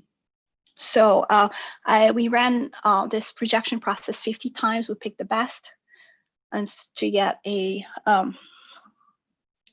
a coordinate, and then we did that again to get another coordinate. Again, we did that 6 times to get 6 coordinates for each one of our digits. So each digit ended up being represented by 6 numbers, 6 binary numbers, say 0, 0, 0, 1, 1, 0. I have 6, 1, 2, 3, 4, 5, 6, right? So this is a vertex on a cube of dimension 6, right? So each digit now is mapped to a vertex on the cube. And it would be nice to know, to understand our data set, we want to know, where are they on the cube? Are they all spread out evenly? Or do they concentrate on some vertices and not others? What is it? I mean, there's a lot of possibilities. There's 2 to the 6 possibilities of signatures or code or profile. And so 64 possibilities. And so, what's going to happen? Let's look at the results. So this is the MFET data set. These are for all the digits that are in that MFET data set. In decreasing order, I'm listing how many points are in one corner. So this is the most popular corner. It has 211 images. The next one has 172 digits. Right? So the first thing I notice is that you have some corners with a large number of images, like 200 is about 10% of the data set. And you have one empty vertex. You also have vertices with just one image. So this here is a way to visualize the geometry of my data set by mapping it to a cube. And I want to emphasize that the data is not clustered, right? There's no cluster in the data. I have mapped it to clusters, the vertices on the cube, by making a choice of coordinates. But I'm destroying empty space by creating that. So that structure does not exist in the original space. In fact, if I kept adding dimensions, I went to more than 6, then things would split. And so let me show you what happens with the RHID data. Again, the same thing. There's one vertex that has 431 images, and there's 2 of them that have no image whatsoever. There's 4 that have 1 image, and so on. So you have a wide distribution of numbers of images per vertex. It's very widely distributed. If I go to my largest data set, the MNIST data set, then all my vertices are populated. Now, granted, they're not populated with the same number of images. So some of them, the least popular one has only 150 images, while the most popular one has over 5,000. So now that I have this distribution, and I can ask, okay, what are the images in that popular corner, right? And what are the images in the not popular corner? What's the difference between them? Do I find all the same label in that popular corner? Is it just all 7s? Or is it mix of labels? How does that work? And so I have a lot of data to look at. I love to stare data. I don't know if you're like me, but this is what happens with the MFeed data if I look at the most popular corner. So this corner has a total of 211 images on it, and this is the coordinate of that corner. And I know I'm trying to wrap up here, but you can see that no, the labels are not the same. It's not just one digit that is mapped to there. In this graph, you see that this corner is populated with a lot of 6s, a good number of 5s and 4, also some 8, and a few 0s and 1s. What does it encode? On the right-hand side, I have the average image of all the images that are in that corner. So what do we see? It sounds like this corner is concerned with, let's maybe try trace in red, like things that have a structure like this and that together, right? If I look at the next corner, again, I have more than one label for it. I have a lot of 2s, some 7s, and some 9s. So what does that corner represent? What's the, it is putting images together that have sort of this thing in common, right?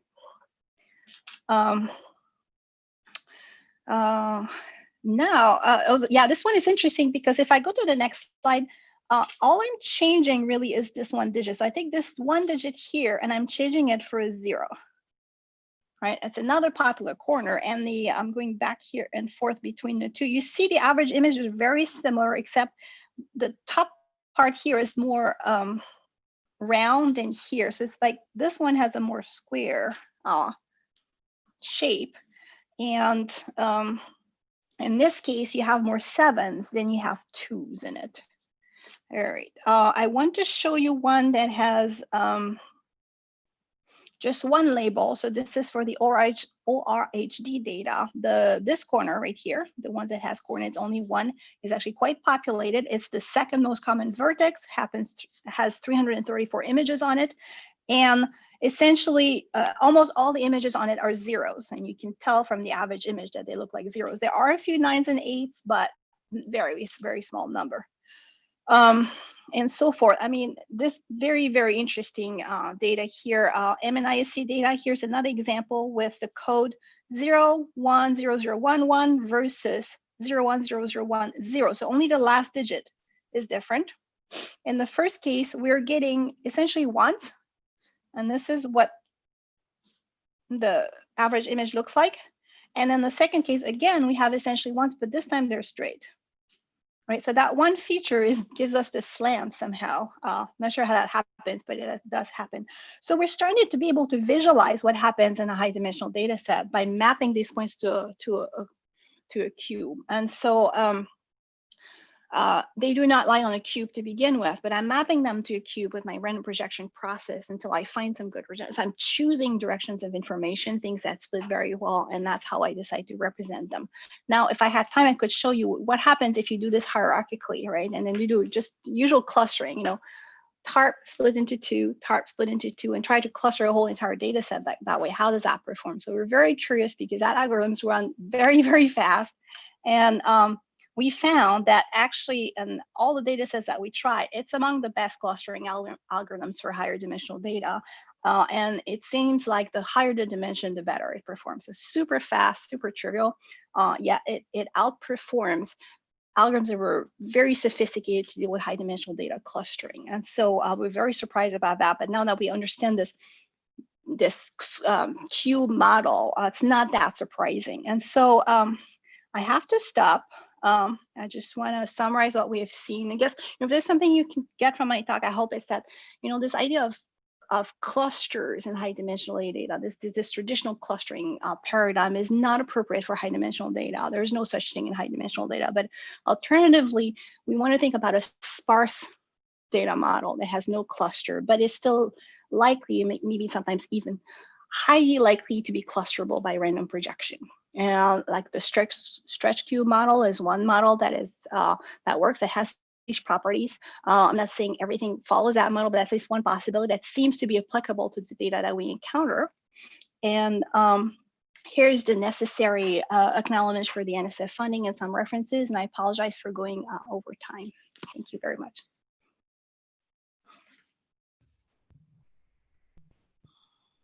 Okay, thank you for this wonderful talk. I think that you have probably solved, you saved me from doing my job as a, Q&A guy and probably have answered most of the questions. However, if we still have some questions, so Bernard, has anyone answered anything, asked anything No, on? we don't see anything on YouTube yet, but I asked YouTube for questions. Yeah, okay. So we're like maybe 10 minutes post, 10 minutes late. So let me actually ask one question myself, if you don't mind. Sure.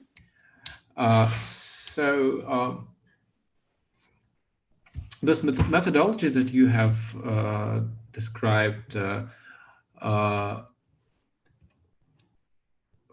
sort of provides a nice and mathematically sound way of actually discovering clusters and in some sense assessing this clusterability. However, it would be nice if you could clarify a little bit regarding the computational side of this kind of methods. So is it practical? Is it scalable? It's super fast. It's super fast, and I did not go into the whole simplification of things, but the quantities we're computing are very, very easy to estimate. Very, very fast. So it's hard to say that a super simple and super fast method is going to beat up all those sophisticated methods that we've developed to analyze data, and I'm not sure that's the point I want to make there. But I think it gives us a way to visualize. Like I would love if I had. I want to do this. I want to see, like, as you go through process through a neural network, what happens to your data, right? What does it do to it? To, how do we go from data to information and try to, see inside that black box? And I think this is a way to see inside that black box. Yeah, and there's also a question from Evgeny, who has accidentally asked in a private message. So what about the moon dataset, which is nonlinear actually? Yeah, so it's not difficult to get nonlinear projection. You just have to extend your coordinate space using kind of like the kernel trick, or you just take powers of your original features and you find nonlinear separation. What we tend to do is we look for linear ones, and if we find some linear ones, we're happy and we can actually get some information. I've never seen a case where we didn't see any linear ones, but still we did process and find second order, third order ones as well. The memory management becomes a little bit more problematic, but it's still very fast. And so yes, it can find nonlinear separation as well. Yeah. All right. And the same question from Geraldine as well in the chat. So you're sort of answering ahead of time. Thank you so much. And if we don't have any more questions, then I think we're ready to go for lunch and a little bit of relax. For instance, we have it's 10 p.m. in Moscow, and we have a wonderful evening here. So, okay, thank you. Everyone. Thank you very much. Okay, in the meantime, we're having lunch for 1 hour, and then we get back with our third keynote with Jitendra Malik, who is going to talk about 3D objects and people. at 15 minutes past 1. See you then.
Hi, can you hear me? Yes, we can hear you and we can see you. Excellent, excellent.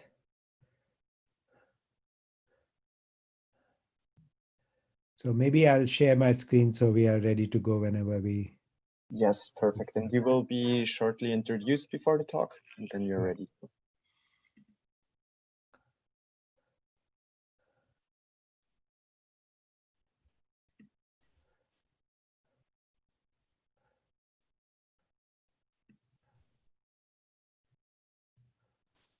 Hello, everyone, to the afternoon session of the first CVPR workshops where you don't need your shoes.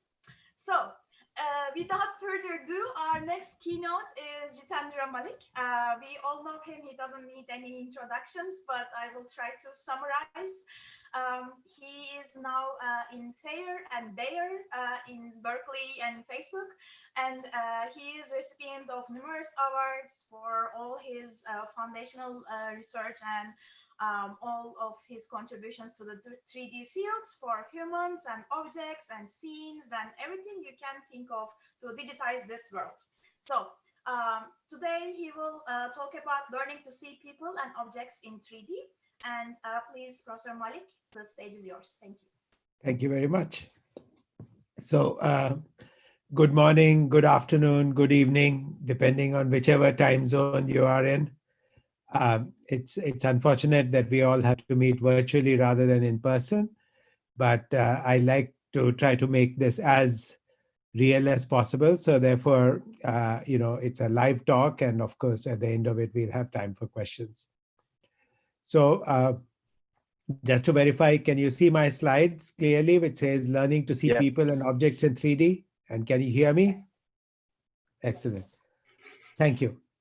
Okay, so this is a 1-hour talk, and I'll try to keep the talk part to 45 minutes, and then we'll have 15 minutes for questions. So let's see, what are we talking about? So actually, at a CVPR workshop 8 years ago, I gave a talk where I tried to talk about all of computer vision in a somewhat grand way. And I said that the problems in computer vision can fall into 3 categories: recognition, reconstruction, and reorganization. So recognition is about assigning labels, chair, dog, etc. Reconstruction we can think of as inferring properties of the 3D world, largely physical and geometric. So shape, depth, surface normals, reflectance properties, lighting, etc.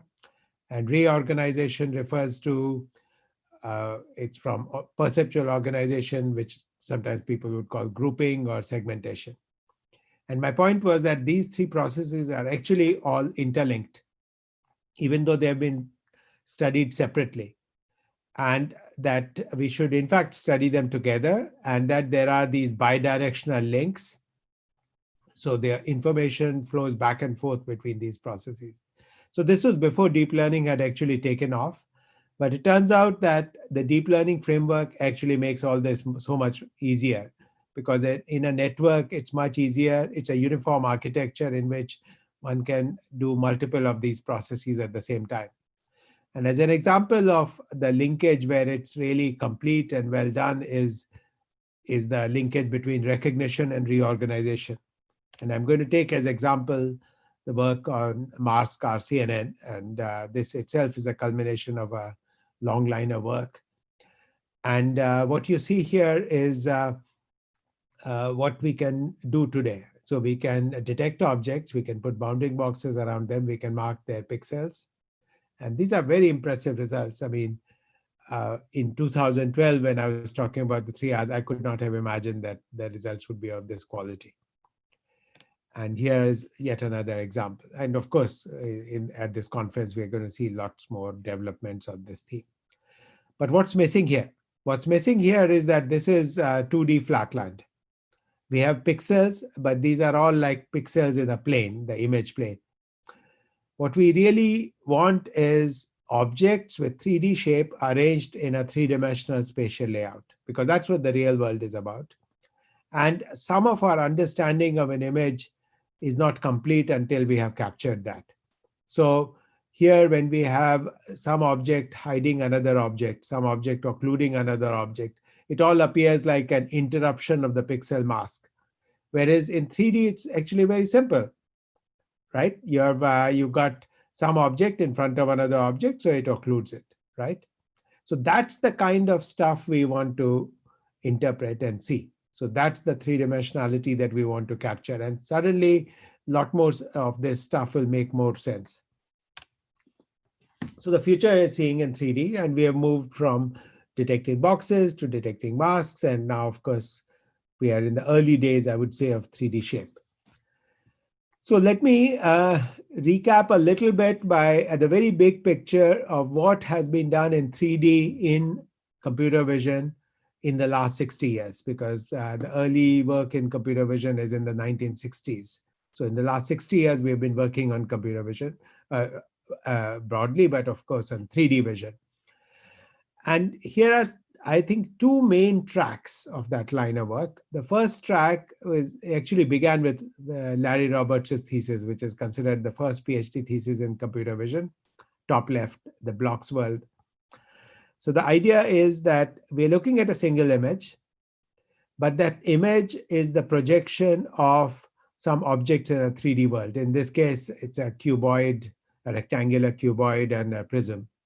So what we do when we see the image is that we don't just see it as an image. We see, there was some 3D object which gave rise to it, and I have a list of 3D objects, so I can interpret this. Now, the idea can be carried forward from simple geometric shapes to more complex shapes like faces.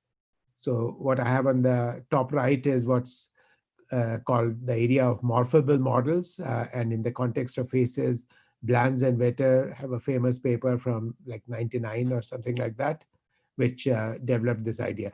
So even from a single image, we can guess what the 3D shape is, because the space of face shapes is not arbitrary. There is a systematic structure there. So from a single image, we can get a good guess of which point in the manifold of face shapes to pick. The bottom row has a different tradition, and this tradition does not rely on having object models or specific knowledge of particular objects we are looking at. So we can look at the shading pattern, that shape from shading work from Horn in the 70s, and structure from motion, which is the idea of the information available from multiple views. And it could be stereo, it could be structure from motion, it could be really ideas going back to the 19th century and photogrammetry. So these are much more generic techniques. I don't need to have seen that object in advance. So I would argue that 3D in computer vision, whatever be the technique du jour, like today we are trying to exploit deep learning, has to have these two flavors to this work. And I'm going to try today to use sort of deep learning techniques, but at the top level, these are the two main tracks that we are trying to pursue. Okay, so I'm going to start with the first track, which is essentially exploiting knowledge or prior experience with objects I've seen before. So in the previous slide, it was like cuboids or faces. So this is work, Mesh RCNN. It was presented at ICCV last year. And let me go through the basic idea here. So this is going to be a setup like this. So we are given an input image. We want to get to 3D meshes. How do we do this? We can do the usual stuff, 2D object recognition, put a bounding box around a sofa or a chair or what have you, and mark the pixels. We can even do better than that. We can get 3D voxels. So think of this as like little Lego cubes, and we have assembled the object with those cubes. Now there's a fundamental limit to using voxels, which is that we can't have higher spatial resolution if we use uniform voxels. Why? Because the complexity blows up as a cube. So 32 cubed is already pretty big. 64 cubed is getting much bigger. And at some point, you just run into limits of memory and so forth. So meshes are much better because essentially meshes are only representing the surface of the object. So basically, you're down one in dimensionality, right? 2D versus 3D. So that's a big win. And what we're going to do is an approach which starts from the pixels to voxels to meshes. How do we do this? So this is the pipeline. So the pipeline starts with an image, and it's constructed as a modification of the RCNN pipeline. So the RCNN pipeline, which enables, for example, mask RCNN to work, we're going to modify it a bit, and now we're going to spit out meshes. And this is a supervised learning problem. So we assume that suppose we are trying to take this chair, which is what you see in the image, and we want to return the mesh of a chair.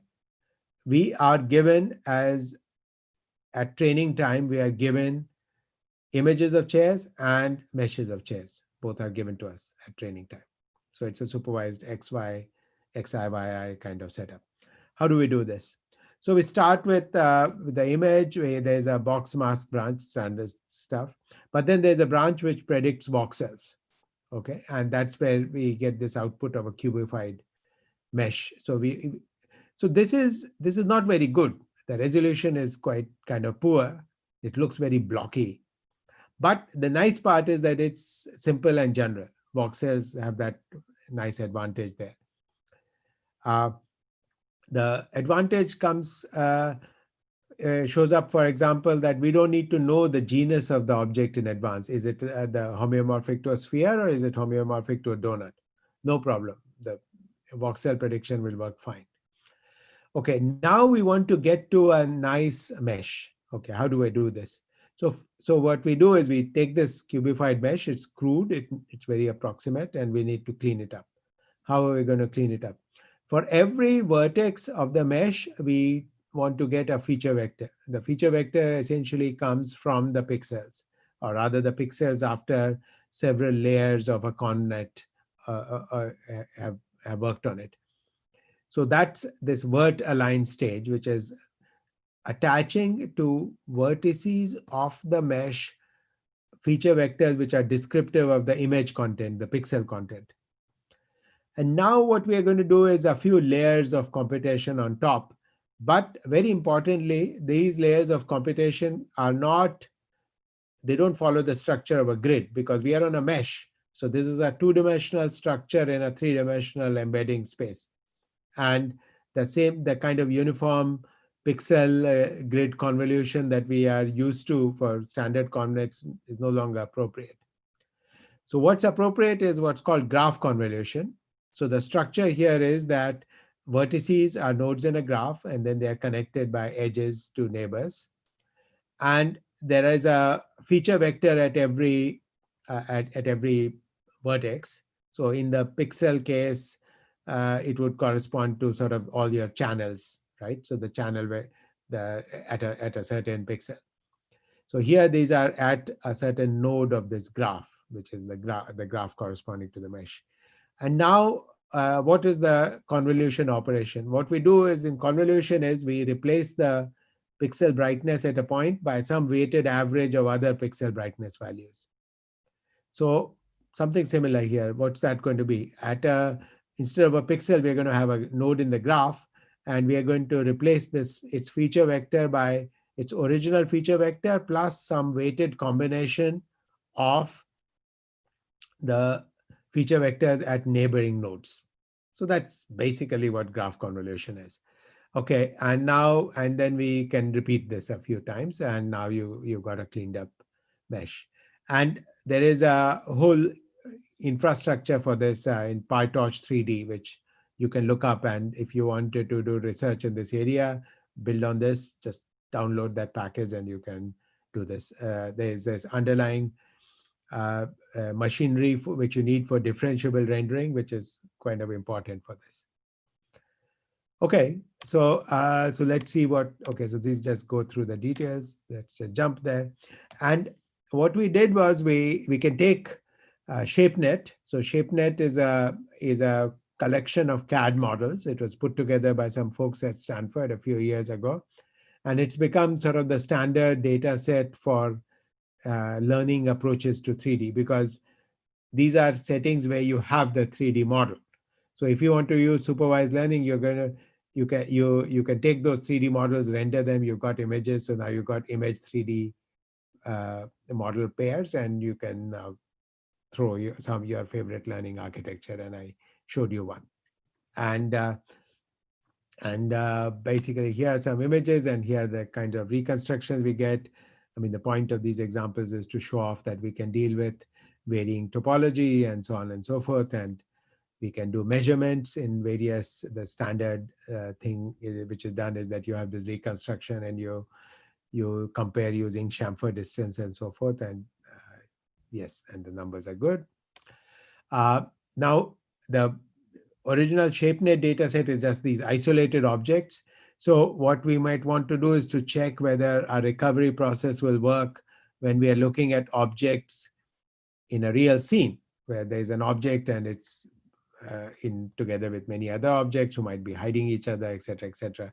So there, then what do we do about ground truth? So there has been some work where people have tried to guess, take the object like a sofa and try to match it to some IKEA model catalog, and then you have a 3D model for that. So that's what Pix3D does. So these folks at MIT did this, and we show that we can do the reconstruction in these more complex settings. And this is if you want to show off that your approach is really good. One measure is, does it do a good job on these fine structures, like legs of chairs and so on. Okay, so let's take a summary of where we are right now. So this approach works, okay? I mean, we can scale this up. If we have tons of CAD models for everything, we can do this. But in my view, that's sort of the wrong way to go about things. The supervision is unnatural. We need to have CAD models of the objects we want to reconstruct at training time. And what do we have CAD models for? We have CAD models for objects which are of industrial interest. And that's how, by scraping them, is how ShapeNet was created. But this is not a general approach to 3D in the real world. First of all, I don't like that much supervision anyway. I mean, a child, when their child is growing up and learning about 3D in the world, nobody's injecting CAD models into their head, right? That's simply not what happens. So, and where will you get CAD models for trees and animals and, all the, rocks in the natural world, et cetera, et cetera. So this is something which you can apply for a subset of stuff, right? But maybe for a few objects in a robotic assembly line, yeah, sure. But I don't like this as a general approach. I want a general approach which works for everything. And I don't like the style of supervision. So what I think we need to do is to move to natural supervision. What do I mean by natural supervision? So natural supervision here is the kind of supervision that a kid has when the kid is growing up. So how a kid acquires 3D knowledge of the world is by just going around and getting lots of images. I mean, maybe they see an object from one direction and they walk around and they see it from a different direction. So all that is the way they actually get input. And they have 3D, they have stereo, they can have two eyes, or they can use structure for motion. So somehow that's the signal that they are exploiting to get to their three-dimensional familiarity with the world. Next, I want to note that that once you have that three-dimensional knowledge, then you're no longer hostage to requiring multiple views. So at test time, I can have just a single image. So at test time, even if I have a photograph of a chair, I can guess what the 3D of the chair is, because somewhere in my past life, I built up that 3D knowledge of that shape. So let's see if we can do all this in a deep learning kind of framework. So here's a paper from my group back in ECCV 2018. And this sort of, I think, lays the path for how we should manage with natural supervision. So we decided to take some category for which CAD models are not going to be easy to get by. So these are birds. Right? So you have lots of pictures of birds because people like taking pictures of birds. But we don't have CAD models of birds. We don't capture birds and put them in a 3D scanner and scan them and so forth. So we're not going to have ground truth in the nature of meshes for this, right? But we'll have lots of pictures. Somehow to make use of this. In fact, this problem is even harder than the canonical stereo or SFM problem because I only have a single picture of a bird, but I have lots of pictures of lots of different birds. Whereas in the stereo or SFM case, I have multiple views of the same object. Here it's even more general than that. Now, in this setting, how do we recover 3D? So so what we did was we said, okay, I have a picture of a bird, and now I need to help my system a little bit particularly because I'm going to not have multiple views of the same object. So your standard stereo correspondence isn't quite relevant here. So what we want to do is to kind of do a little bit of cheating. We provide some help to the system, and we provide some help to the system by providing key points. So these are the key points that you see here.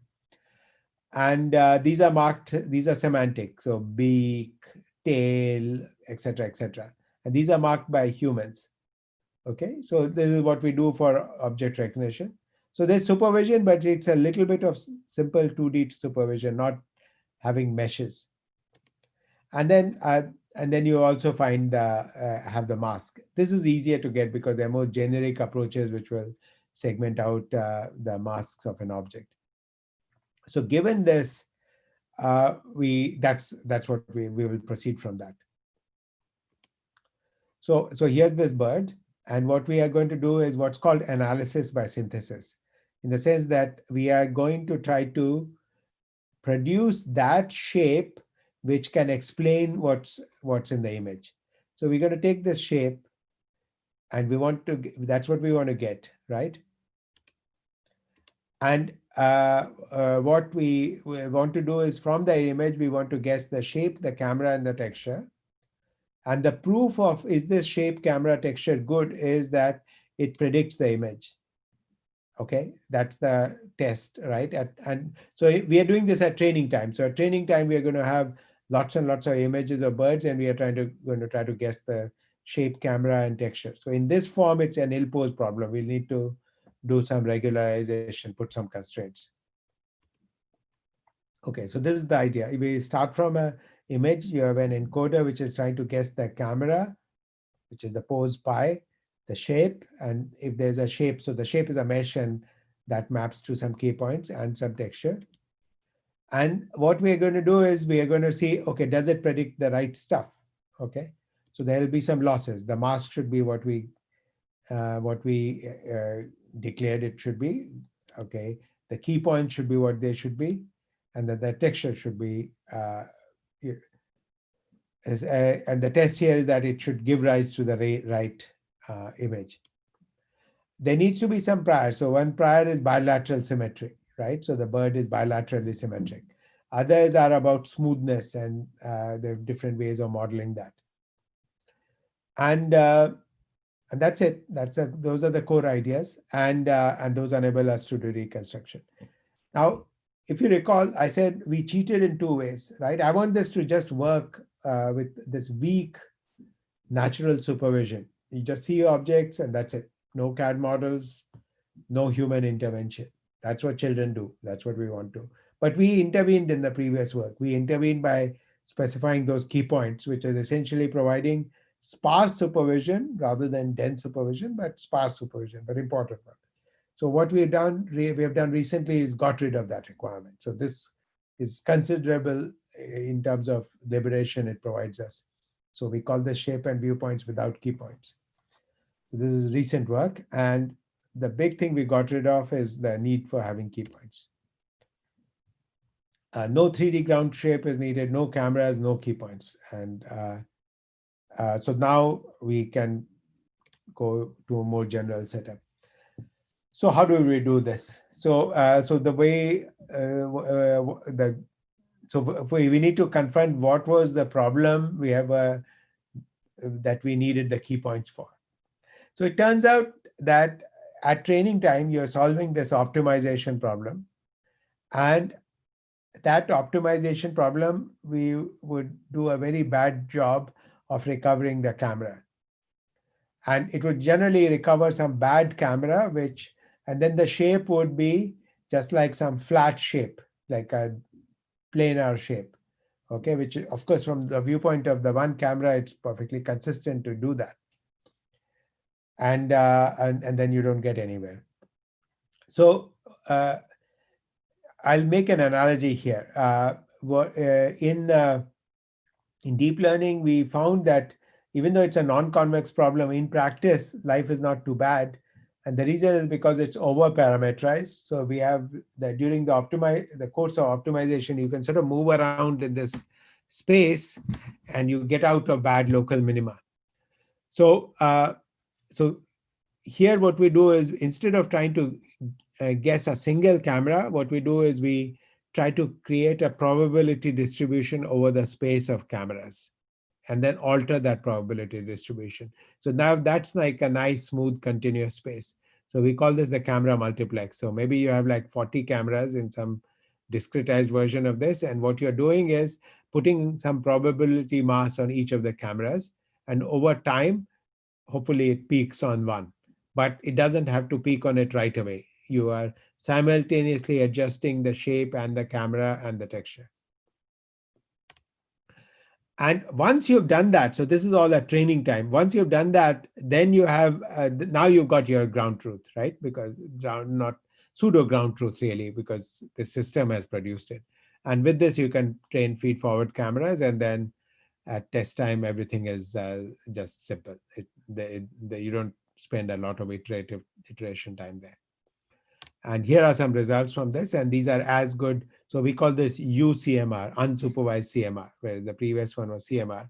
And the results are as good, and basically we have got rid of the key point need. So we are now, I think, set for trying to scale up to zillions of categories, because all we need are lots of images. We also need right now the mask, but I think that's going to be that's not so bad a need, because approaches like mask RCNN, they can give output which is somewhat category agnostic. And some more results. Okay, so now I'm going to switch tacks a little bit and talk about humans. So I talked about objects, and now I'm going to talk about humans. So so this is work with Anju Kanazawa, Michael Black, David Jacobs. Yeah. So what are we trying to do here? So objects, you have to recover 3D shape. For humans, you have an additional complication, which is that, okay, the shape you can characterize by in some parameterized family. So maybe you have like some 10-dimensional space in which, so fat people, thin people, short people, tall people, etc. And that's this beta. But then in addition, you have the pose. So the pose means that every joint.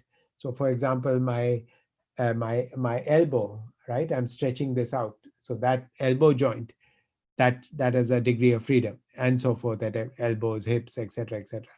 So there's like maybe 80 degrees of freedom there. And then of course you have the camera. So the whole problem becomes that of trying to find these 90 parameters, which the mesh is much more than 90 numbers, but that's because of the constraints of the human body. But what we are trying to do is, for any particular image, we are trying to estimate these 90 parameters with a neural network. What's the challenge? What makes this a non-trivial problem? The challenge is that, again, it's the same problem we saw for objects. We don't have 3D supervision, right? So there we cheated with CAD models. What do we do here? I mean, here for particular humans, how are we going to get their scan? So we can bring them into a lab, put them in a mocap system, capture their shape. Yes, we know how to do this. The graphics people have done this for years. But that's not going to get people in the wild in their real poses, right? Like there's baseball player or tennis player or what have you. So we need some constraint, some prior, and that, so what we'll try to do is to explain the 2D I mean, we saw that in the object case, but in the distribution defined by the 3D, because some combinations of the 3D shape are not likely, given that you're looking at a human, not a monster. And we will try to capture that from the 3D data that we have captured in the lab. So let's look at the whole paradigm. So we start from an image. This is like a regression problem trying to predict camera shape, pose. And then there'll be the various losses. It's not so far off from birds. We are trying to project and see whether the key points come out to be right. Aha, but this is the new angle. The new angle is that the reprojection error should be small, but in addition, we should synthesize humans, not monsters. And this discriminator D, which is being trained based on 3D data, that's the one which is going to come in to help us.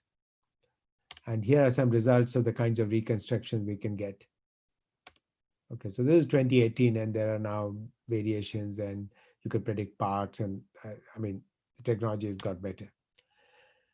Then we moved on from there and said, okay, but we don't just have single images. We actually have video streams.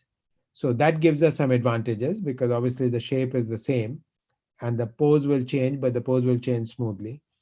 We don't want to just generically put in a smoothness prior. The prior of how the pose changes will depend on the activity. If you're running, it'll change more rapidly than if you're walking. Or maybe you are trying to play tennis or bowling or what have you. So this should be learned from data. So we really want to recover 3D human dynamics, right? So we call this HMMR, human mesh and motion recovery. So, so the secret was that we try to do the reconstruction not just as a 3D shape, but as in some kind of 4D space. So the 3D over time. So we can start with images. We can train like this previous encoder, similar to what we did earlier. And now what we have is this representation called a movie strip. And this is a representation over time. It's built up from multiple frames. And that's this big phi T. And how do we train this? We train this representation by it making the right predictions and individual frames. And those could be frames in the past or in the future. So, so that's the idea. So this movie strip is like this intermediate representation. It's that encoding, which we can then decode. Okay, so I'll show you what we can do for this. We can, of course, smooth out motion, but we can also predict future motion, because we can have training data from video strips where we have some where we know what will happen in the future, because in the video clip it's there later on. So what we want to do is to just do that kind of so that becomes a loss for at training time. And then we can essentially run this model to predict the future. So it's a little bit like language models in natural language processing. So you have a sequence of words, and then you try to predict what's the next word that's going to come. And we're trying to do that. And autoregressive. So you predict one, and then you use that as part of the input, predict the next, et cetera, et cetera. So here's an input video. And then we have so this is where what actually happens. And then this is the prediction of the future. So I have a little video clip here, which goes into the approach. In this work, we present an approach that takes a video of a person as input and predicts the future 3D mesh sequence of the person. Here, we show the ground truth future video for reference, but the model only sees the input video. To do this, we propose a neural autoregressive prediction model on the latent representation of 3D human motion encoded from the video. This allows seamless transition between conditioning on the past image frames and conditioning on previously generated future predictions. Specifically, for each image frame, we first extract a per image feature vector. From these image features, we learn a latent representation of human dynamics, which we refer to as a movie strip. Each movie strip is causal, which means that it only contains information about the frames up to the current time step in consideration. We then train a 3D regressor that predicts the parameters of the 3D mesh model from the movie strip representation. This is trained with 3D supervision when available. And if not, the model can be trained with 2D key point reprojection loss, along with an adversarial prior to ensure the poses look realistic. In order to predict into the future, we train an autoregressive model, which is a temporal convolutional network that uses the past movie strip representations to predict the next movie strip. This newly predicted movie strip then becomes one of the inputs to the next frame prediction, which may continue repeatedly in succession.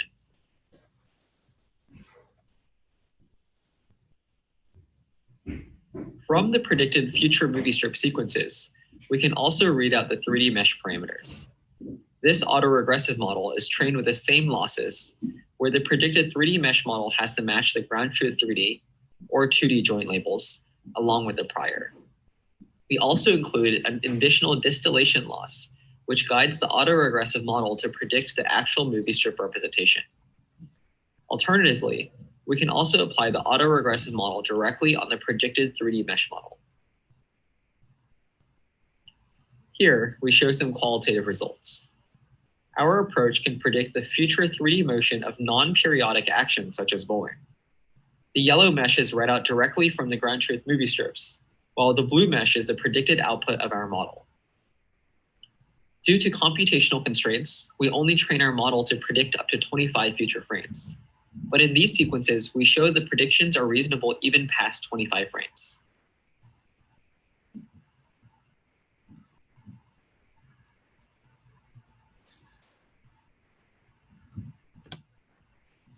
Okay, and here are some results in a more static sort of a way, but probably the video already made the point, I think, so I'll skip this.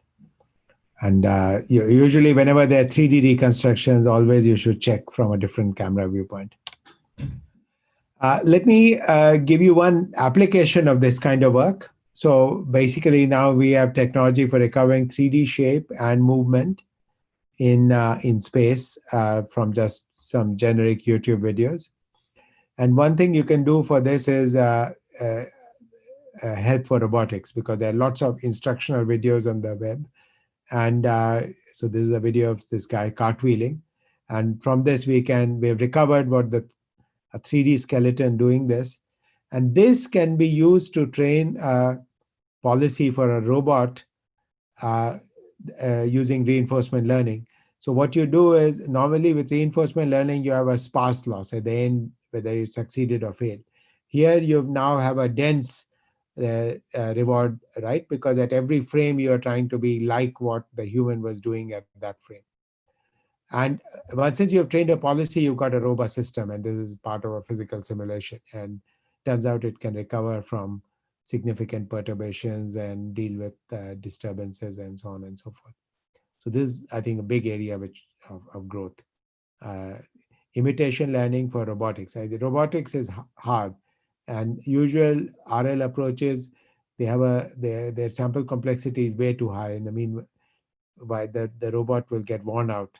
So a combination of doing stuff in simulation and imitation, I think, is the way to go. Okay, finally, I'm going to try to bring the two parts of the talk together, what I had in the first part and the second part. And this is also some very recent work, which is trying to perceive 3D human object arrangements from a single image in the wild. So let's put this together. So we've got some capability of recovering humans in 3D. We've got some capability of recovering objects in 3D. But what were we doing? We were doing them all in isolation. Each object was being recovered separately, every human was being recovered separately. Now this misses out on some very important constraints.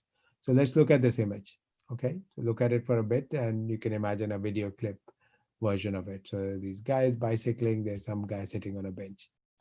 Now we can reconstruct here the bench, we can reconstruct the bicycles, we can reconstruct these guys.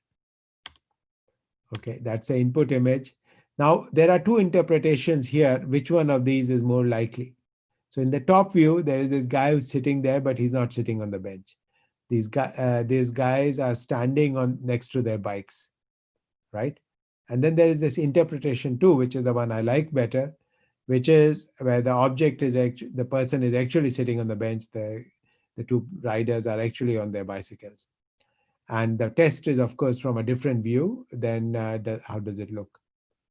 So this is the second interpretation is the one more likely, and that's what we know because we are familiar with the world we live in, and we have had an opportunity to learn that. So that's what we want to do. We want to not have humans and objects be reconstructed separately, but combined in a way by which we can essentially learn. That's our goal. So how do we do this? So we start from an input image, okay, then find bounding boxes and 3D humans. Okay, you saw some approaches which work for that. Another part is you find the instances, you recover 3D object fits. So you've seen approaches which will work for that. And now what we are trying to do is, this is where our algorithm comes in, which is which we call this predicting human object spatial. So how do we get that? That's what this work is about, predicting human object spatial arrangements. Okay, and then if it's right, then you can look at it from different viewpoints and everything is good. Okay, so let's think a little bit about what constraints would make this possible. Let me give you some examples. So when we do reconstruction from a single image, we always have an ambiguity in scale, right? Because that object, that bicycle could be of a certain size. It could be near us, or it could be far away, right? And a bigger bike. Okay.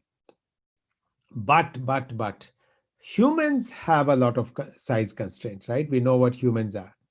Okay, humans are not 6 inches and they are not 60 feet, right? And there's this old quote from Greek times, man is the measure of all things. So the object's size and shape in some sense is defined by the human who's interacting with that object. So that interaction gives us a signal on both, right? Because we know how humans interact with objects. We know the scale of human sizes, etc. So, for example, here's some of the stuff we know. We know what parts of the object.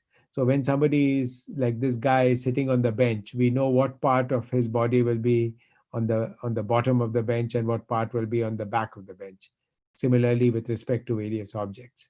So there's the kind of constraints we have of which we can learn. So I'm not going to go into details here, but basically, we want to now do a joint optimization, and that's captured with various of these losses, like is the human-object interaction, depth ordering, collision, scale prior on object scale. I'm skipping all the details here. And with that, we can now do reconstructions which capture the spatial layout, the spatial arrangement much better. So here are some results, and you can test them from a new viewpoint. So okay, so that's my last slide. Thank you very much for listening. And I wanted to leave you with the final thoughts, which is that we are in an exciting time because classical techniques from geometry, structure from motion, etc., multi-view geometry, those are being combined with techniques from learning. But how to do the combination is not trivial. I think we started out by just straightforward application of like supervised learning techniques using ShapeNet. But I think what we are getting to now, and we are some fraction of the way on this journey, is natural supervision. The kinds of supervision that human babies have, right? Kids when they are going around in the world interacting with objects. And that interaction is of the multiple view type. And from that, you build models, which eventually at test time can be used even from a single image. The next point that I made was that we have constraints of of time, like human movement. It is it has some regularities which we can exploit, and then human object interactions have some regularities which we can exploit, and all of these collectively will help us get to a much richer three-dimensional understanding of the world we live in. Thank you very much. I think I had what the organizers had told me was 45 minutes talk and 15 minutes were questions. So I have ended in 45 minutes and I'm happy to answer questions. Thank you. Thanks for your attention to detail. Sorry. Okay. Thank you for the talk. It's very inspiring about, especially at the last part, like how we can extract those special arrangements due to some priors that we already know and can't change, like the human shapes and size, etc. So I will go to the Zoom and YouTube links and pose the questions from there. So from YouTube, Marco Agus says, thank you for the really inspiring talk. And the question, his question is it possible to use human measure to help for full 3D reconstruction of indoor environments? So yes, so certainly when humans are around in a 3D space, like chairs, tables, beds, right? So we can get, they're providing a signal, right? The size of a chair is related to the size of a human's bottom, for example. So yes, that gives us some approximate signal, but it's going to be approximate. Let's keep that in mind, right? Because all humans are not of exactly the same size. I can use the human as an approximate ruler, not as an exact ruler. So long as we keep that in mind, I think it helps. For some purposes, people really want exact 3D reconstruction accurate to a millimeter.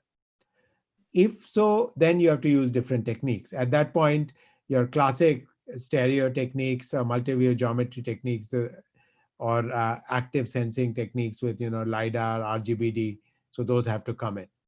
But I'm arguing that most of the time we don't need that kind of accurate shape, that millimeter accurate shape. We need approximate shape, approximate layout. And for that, the techniques that I've described are good. They're not good for that 1 millimeter shape accuracy. I think the classical photogrammetry, SFM, I mean, that's the way to go for that. Okay, thank you for the answer. Another question from Alexei Artemov, which is one of the organizers of this workshop too. His question is, compared to stronger priors and templates, can differentiable rendering for meshes be regarded a more advanced or complex or a simpler component for 3D reconstruction methods? So I'm a great believer in differentiable rendering. I think that this is effectively what it has done is it's enabled us to address the inverse problem. Okay, so let me back out a little bit and answer maybe a broader question. And the broader question is, always the area of 3D geometry has always been based on having a forward model and an inverse model, right? We are trying to guess a 3D shape, which we judge by reprojection error. We predict some key points and then we see what's the error between predicted and actual. And then it takes some difference and square, and then there's some loss function. So the classic bundle adjustment of structure from motion going back 20 years. But what that did was it only looked at locations. So the loss was only in xi, yi coordinates, right? But actually we can aim to have more, there is more signal in the image, because pixels don't just have a location, they also have a brightness value, which is what we should be exploiting. So your classical bundle adjustment techniques from structure from motion, they were not making use of the brightness values in that sense, right? That was being cast aside. It was just at the end recovered as a texture map. So the differentiable rendering technique throws everything into the machine, and we are trying to get it all to work. And of course, I mean, the needs of deep learning are that you need to be able to calculate gradients and then do SGD and so forth. So differentiable rendering just takes it's like the moral counterpart of bundle adjustment, but it's better. It's better because it has it has the geometrical loss implicitly, but it is capturing in the loss at the level of pixel brightness values. So in the old days, there were these techniques which were called direct approaches, which were that instead of first computing correspondence and then estimating and then using the correspondences in the geometry direction, you try to work directly with the image brightnesses. There's work from Horn going back to the 1980s like that. Those approaches didn't take off because they used to get stuck and the local minima problem was bad and so forth. But I think that differentiable rendering is essentially like a machinery which is enabling us to tackle that. So I'm a fan. I think how it's going to get used over time, since it's fairly early days. I mean, we have some use of that in the papers that I described. I didn't talk about it much, but it was being used in all the approaches I described, and I think that it's going to be. We'll figure out in the next year or two how to exploit it as well. Thank you. The next question from Aditya Balu. Thanks for the great talk. I had a question about the possible contradictions in the loss priors we impose and the data we have. Specific example is, what if we impose symmetry constraints, but most of the data we have doesn't have symmetry? Yeah, I mean, that's a standard problem, which is we impose some constraint which is not true, right? So this is like always the dilemma for all of learning approaches. Learning can't be done if we don't impose some inductive bias. Inductive bias is helpful for learning. If you impose the wrong inductive bias, you get into trouble. Okay, so what do we need? We need, if you have tons and tons of infinite amounts of data, you can throw away most of the inductive bias and priors. But in practice, we have found that there are some intermediate positions which are good, right? So convolutional nets, that itself has an inductive bias, which is that it's shift invariant. So the processing is the same everywhere in the image. Now, actually, it's not quite true, right? In fact, in human vision, we don't regard the upper part of the visual field and the lower part of the visual field as the same, because upper part of the visual field, you have the blue sky, and the lower part of the visual field is where you have the ground, and so the statistics of objects are different. But fine, we ignore that and we do very well with this convolutional assumption.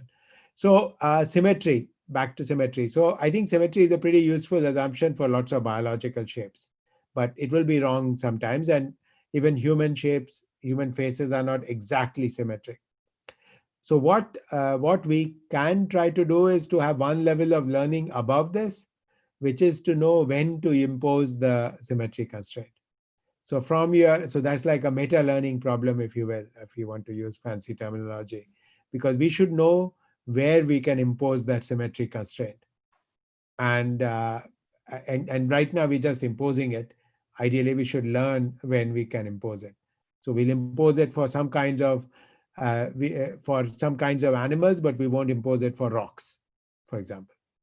Yeah, and also I think the question was more about the contradiction in the when we are posing those priors versus the data actually not having them, so that we actually base our assumptions on different properties of the data that it doesn't. Yeah, no, so that is dealt with always by optimization. In any optimization framework, be it neural networks, be it pre-neural networks, you have various terms, and then there's a loss, and then these terms have some coefficients, and then the system will find a solution which trades them off. So that's how it's being dealt with practically, but I was responding to it more philosophically. Yeah. Sure. The next question is from Bernard Egger. In the work of Blanz and Vetter, morphable model for faces SIGGRAPH 99, they actually use a differentiable renderer and stochastic gradient descent for optimization. So what is the actual big difference now, except that we can now use data to use the inference? Yeah, I mean, differentiable loss functions, okay, of course, those have been around for a while. It's the setup is in the context of neural networks, right? So basically, neural networks, after given the technology that exists now in 2020, with the various architectures of, ResNet and UNet, and we have, the community has over time found lots of good neural network architectures, right? And we are combining that with ideas from optimization. So it's really the whole combination. None of these things is ever completely new. They always go back. We can always trace for every idea some antecedents in previous work. But nevertheless, I still regard differentiable rendering as a contribution. I think it builds on previous ideas, of course. Now I'm switching to YouTube questions a little bit. So from Ashish Tawari, the question is, you mentioned that toddlers are no fed with cat model, but they interact and learn. How important is having the stereo eyes for toddler in this way of learning 3D with images? Good question. So I think humans get, we get 3D in a couple of different ways. For one is 2 eyes, right? So stereo becomes effective like maybe 3 months or 6 months in, and then that's giving you some depth signal. But stereo works only nearby, right? So the accuracy of, so the error in stereo scales as the square of distance. So objects which are far away, like more than 10, 20 feet away, stereo is not effective. Okay, the other way you get 3D information is by actively manipulating an object. So that child, the baby girl has some toy in her hand, and then she moves the toy and looks at it from different directions. So by moving the object, you're getting multiple views. Okay, so this is interaction, and this is the best kind of data you can have, because you can choose the views. And then you get some data when you start to walk. So when I walk around, then it's like more like classic structure for motion. So it's really 3 different things. There is binocular stereo, which is effective in the near field. There is interaction, which is obviously in the near field, because only objects in your hands that you can manipulate, by which you can rearrange, you can get different views. And then there's structure from motion, which comes from walking around in a space. And all of these together help us. And there are people who are stereo blind. So approximately a few percentage of the population is stereo blind, and they can't do the correspondence between their 2 eyes, but they still have the signal coming from structure from motion. So that's, I think, very powerful. So it's all of these are used together. We don't use CAD models. That's what we don't have. Next question from Ajinkya Delgade. I'm sorry about the pronunciation. Great talk, very inspiring. Could you comment on how would we represent different entities like humans, objects for simulating real-world scenarios? So okay, so objects. There are like 3. There's the standard 3 ways of representing them: as voxels, as point clouds, as meshes. Right. So these are the graphics people, of course, love meshes. Point clouds is what the SFM people love. And voxels is what were loved in the early days of deep learning and 3D. So what's the future? I think it'll always be, it's not just one or the other, but people will move around between these 3 representations, I think. I like meshes personally, because I think with meshes, then you can just use the graphics pipeline. Point clouds are a bit of a pain. Graphs are like an intermediate representation, both for points and meshes, and maybe even voxels in different sampling. Well taken. Humans are more of a more tricky, because humans are non-rigid, right? So what we are seeing right now are, the work that I described was all using the simple model, SMPL, from Michael Black's group. So that's like a mesh model, and it's been constructed first from data, and now what it does is it conveniently makes it a finite dimensional problem. So in terms of optimization, you start from that shape, and we can say that this key point, like the elbow, is here, etc., etc. But will people be completely happy with that forever? No, I think not, because if you talk to biomechanics people, they're not super happy with a model like that, because to them this looks a little bit too robotic-y. Whereas humans are, we have skin and muscle, and it's sort of more soft and smooth, and I think this model is just is not, for certain biomechanics purposes, it's not going to be good enough. And I mean, obviously we need some augmentation just for dealing with face and hands, but people are doing that. But I'm just saying at some point we'll hit into the limits of this. But right now, what I felt was that at this time, given the kind of image resolution that we have, we get a lot of mileage out of this model. And I want to state a philosophical thing. The problems that I talked about today largely they were all in the setting of low fidelity reconstructions. I'm not trying to focus on the 1 millimeter accurate reconstruction. Okay, so these approximations are good enough for my purposes. There will be settings where you want very much more subtlety, much more detail, and then we'll see problems here. Yeah, I also think that those are like abstractions that make us progress towards like extracting something from what the data we have. But the more the needs will develop, the more elaborate the representations will also emerge. I will use my force right now and add a question of mine in between. So my question is actually about those representations. So what about the learned representations being interpretable, like in a way that they are still learned and they are not based on a specific prior that we depend on, but we can learn the rules and the hierarchy and even maybe the granularity problem to solve the granularity problem, the scale of each of the parts, or like the hierarchy from the data itself, like a procedural model, not only for humans, but for most of the domains, like a procedural model, but it is learned in a deep learning setting with interpretable modules. Yes, so the big question is essentially about procedural models of objects and so on. And yeah, I think that needs to be pursued, and it has some advantages, right? So the advantages always are that if you have a clever prior knowledge, that means you will need less data, right?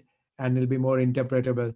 So I think that is of value. I think the 1 or 2 papers from my group which have been about trying to Shubham Tulsiani is the first author on trying to use volumetric primitives and trying to model objects like chairs.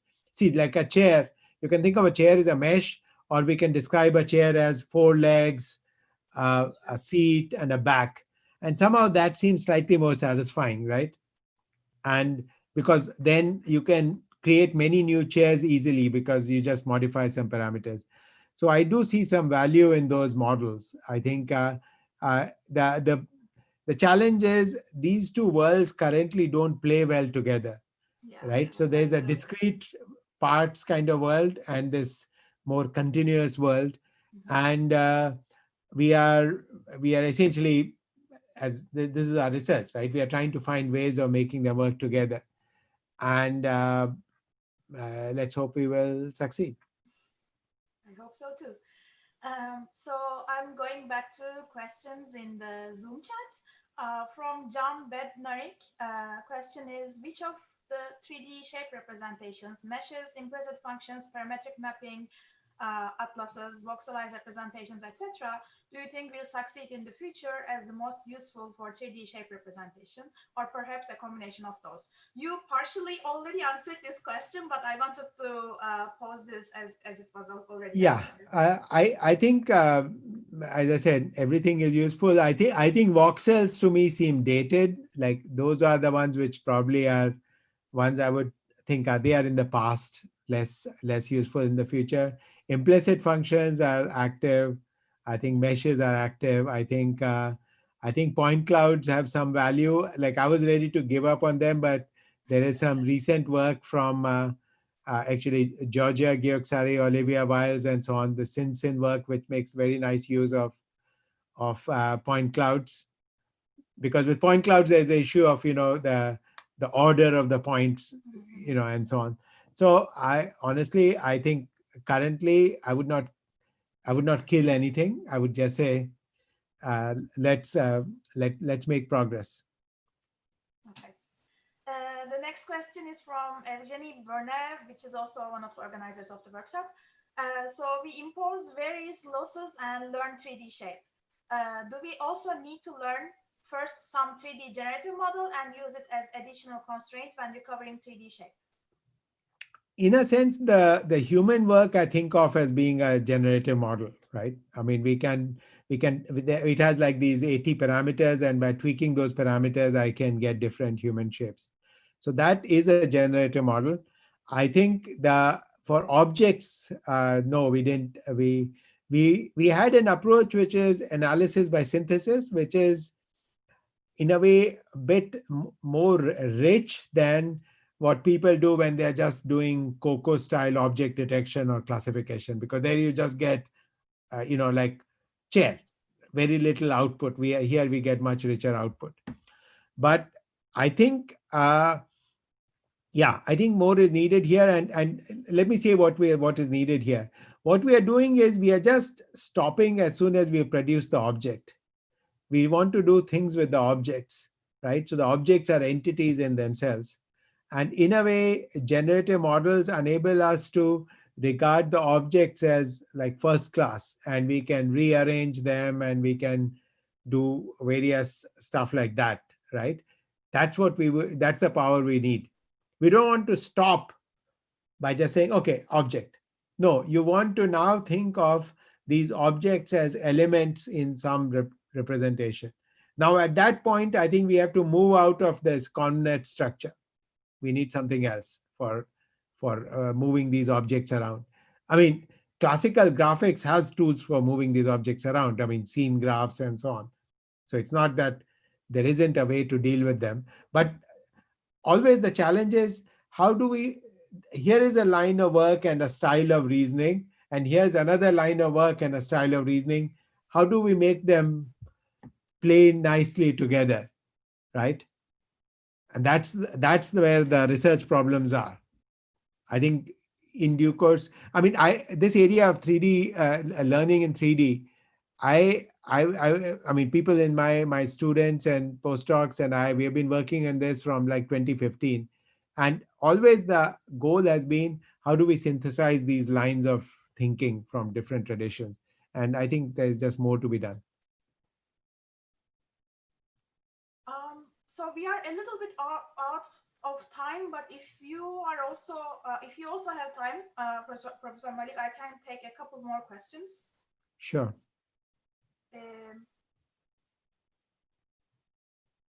So the next question from YouTube is, really great talk. Do you think these methods could work on non-symmetric shapes? For example, if you see the back of a car, it would be able to predict the front. I think you answered this question a little bit before, so I'm skipping this one. And the YouTube stream is a little bit delayed from our Zoom meeting, so that may be why. So the next question is, there are several simple-based methods, SMPL-based methods to reconstruct 3D human models, but how different is it from reconstructing texture? For example, reconstructing side view clothing texture for a human.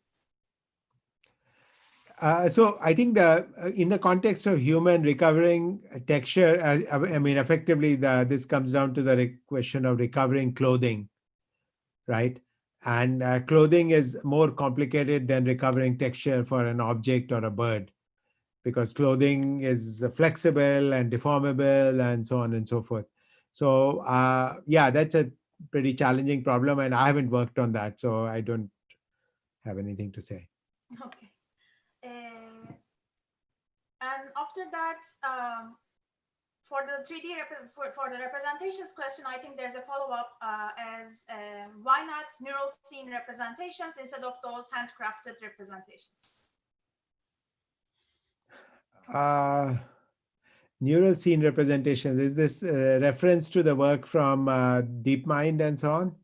The NeurIPS work from Sitzman et al., the 3D scene representations? Yeah, I mean, I think, okay, got it. Yeah, that's possible. I mean, I'm not excluding anything, but I'm not fully convinced yet about a particular track yet. Yeah. Okay. Going to last two questions. Do you think that Henry M. Clever asks, do you think that exploring a different parameterization of the human model would help to make human models more amenable to learning differentiation? For example, using Euler angles instead of axis angle joints, or body shape with 50 PCA parameters rather than 10. Yeah, but I think that one could, but I don't think there's a big mileage there, because that's still minor variations on the theme. And the people who worked on simple, they already spent a fair amount of time getting to a sweet spot in terms of what's the right. There's always diminishing returns. You have more and more parameters, and it's more of a challenge to estimate them from data. I think the places where simple needs to be worked on most is faces and hands, right? And there's something called simple X. So the face, I mean, simple, it's just nothing, right? Hands, both of these, face and hands, are very important. So I would say the area to work on with respect to augmenting simple is faces and hands. Actually, there is a extension of simple to faces called flame model, and flame is fitting the faces very more detailed way in a compatible simple version. That is extension for the faces. So check out the flame model for that. Yeah. Okay. Last question. How Kang asks from the YouTube channel that in the mesh RCNN work, the results are compared on their point cloud metrics. Can the PCD metrics reflect triangular mesh features well?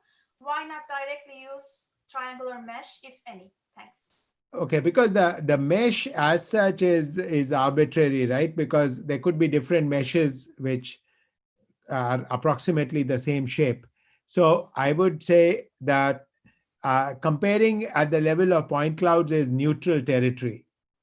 I think that, and of course, if you make the point cloud dense enough, it is as accurate a representation of the underlying mesh as possible. So the idea is you get to the point cloud because it's neutral territory. And in this neutral territory, we can compare meshes. We can compare meshes to point clouds, meshes to voxels, anything. I think it's nice to have a representation which is neutral. Okay, thank you. That concludes all the questions. Sorry, I am so happy that this is online, that we have so many questions. Maybe in the workshop when we were face-to-face, there wouldn't be that many questions. So I'm really happy, and thank you for your patience, and thanks for 12 minutes overtime. So I hope you enjoyed the workshop, everyone in the Zoom link. And thank you, Professor Malik. Thank you for inviting me. It's been a pleasure, and I've enjoyed the interaction. Thank you. Us too, all of us. Bye. Bye. So next in our workshop will be our ABC challenge overview talk. So we are, as you know, we have two main challenges. One is Skeleton, and the other one is ABC challenge. So Alexei, as you know from the opening remarks, but if you were not here, he's one of the workshops. We'll introduce you the ABC challenge. Thank you, Ilke. Thank you so much. So for the ABC challenge, we actually have prepared a short introductory video. But let me first just say a couple of words about that. So ABC challenges are a series of challenges. In fact, it's not a single challenge, and it's not the three challenges that are actually live now, but they are more like a series of evolving contests that will further be expanded, hopefully, as we go forward and as we continue to develop applications based on the ABC dataset. The current ABC challenges are live and are open for participation until the new year. So the phase 1 is open until the 1st of December. And then for the whole December, the challenges are available to submit in the testing phase. I encourage you to read the paper about the ABC dataset if you would like to participate in the challenge, and also, of course, visit the ABC website. And to introduce the challenges, let me just basically show you a pre-recorded video with the ABC challenges that I have prepared. And after that, I will be ready to take questions regarding the dataset or the challenges.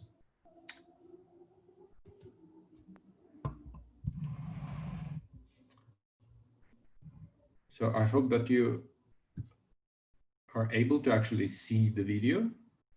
If you're not, please let me know.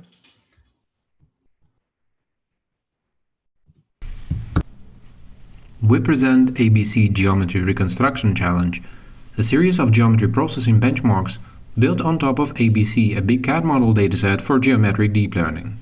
This work is a joint effort between Dennis Zorin and Daniele Pinozzo from New York University, Sebastian Koch from Technical University of Berlin, and Evgeny Burnaev, Albert Matveyev, and Alexei Artemov from Skoltech. In this video, we describe the motivation behind our dataset and benchmarks, the structure and the available annotation in our data, and the available challenges that are live now.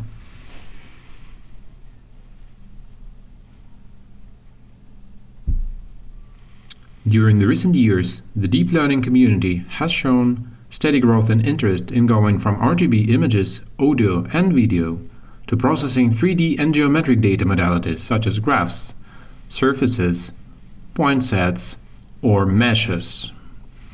This has led to remarkable progress in the geometric deep learning, aiming to develop specialized geometry-aware neural architectures. Being data-driven, these methods have benefited from the growth in available datasets containing 3D models. They include both 3D CAD models designed manually and provided as triangular meshes, and 3D reconstructions from scanned real-world scenes and objects, including humans.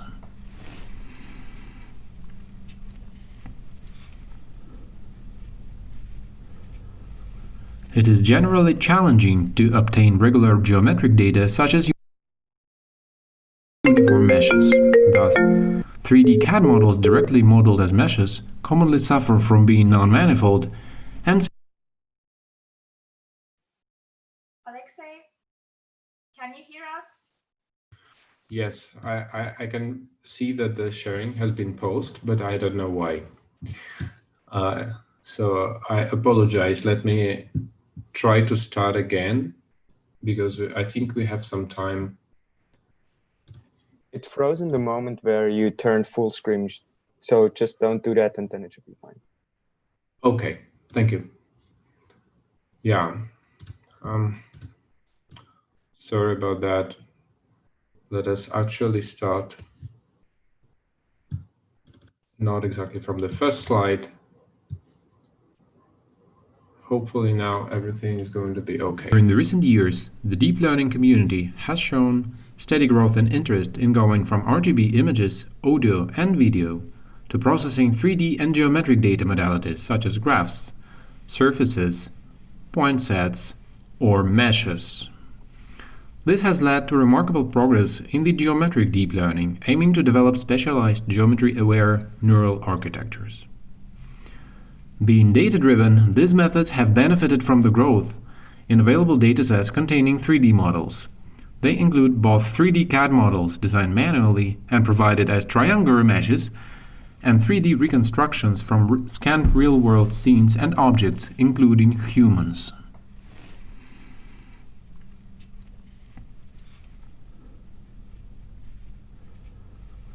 It is generally challenging to obtain regular geometric data such as uniform meshes. Thus, 3D CAD models directly modeled as meshes commonly suffer from being non-manifold and significantly irregular, while those reconstructed from real 3D scans provide noisy and incomplete geometry.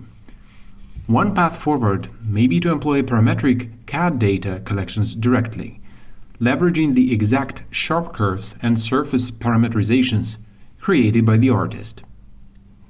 ABC is a dataset for geometric deep learning consisting of over 1 million high-quality geometric models, each defined by parametric surfaces and associated with accurate ground truth information on the decomposition into patches, sharp feature annotations, and analytic differential properties. Similar to vector graphics for images, this representation allows resampling the surface data at arbitrary resolutions with or without connectivity information.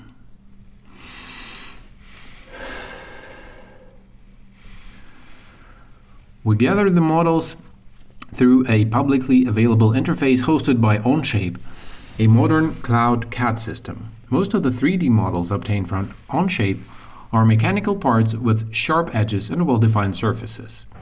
The original data is encoded in a vectorial CAD format.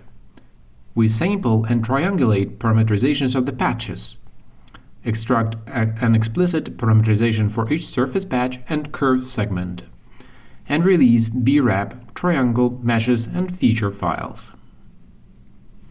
ABC supports a number of applications, including dividing objects into surface patches, estimating sharp feature lines associated with normal discontinuities, conversion of a surface triangular mesh into a boundary representation, estimating normals and curvature values from points or meshes, and shape reconstruction from point sets. To encourage research in these directions, we have designed a series of contests using ABC annotations, the ABC Geometry Reconstruction Challenges.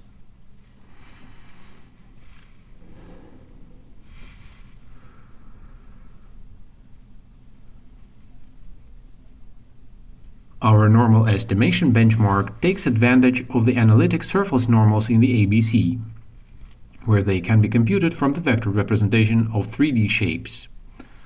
As input, we provide point cloud sampling of 3D shapes annotated with analytic normals. Each 3D shape is sampled with several resolutions of the input point cloud. Thus, we provide 3 datasets differing by point cloud density at 1K, 5K, and 10K resolution. We evaluate the result using a mean orientation similarity scores, treating normals as non-oriented. The results are averaged in each dataset with or without edges information. The normal estimation benchmark is live now. Go to adacid.group/3ddl/ABC Normals Challenge or search for ABC in CodaLab.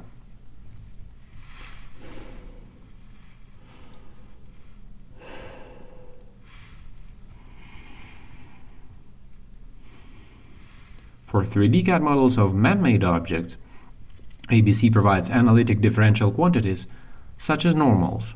Some surfaces contain curves where normals change rapidly in the direction perpendicular to the curve.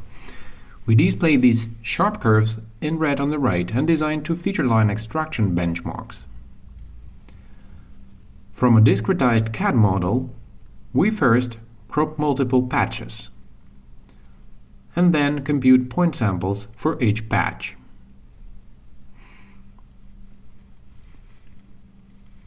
Next, we use the point patch and the sharp feature annotation from ABC parametric CAD models to compute distances to closest feature lines and their truncated versions. For our sharpness fills extraction challenge, we provide the real valid distance values.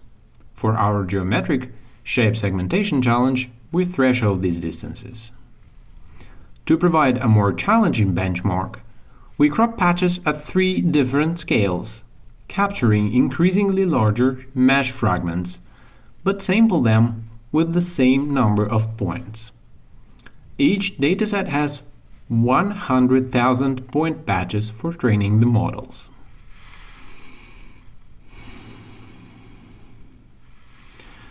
Both line extraction challenges are live now. Go to our website or search for ABC in CodaLab.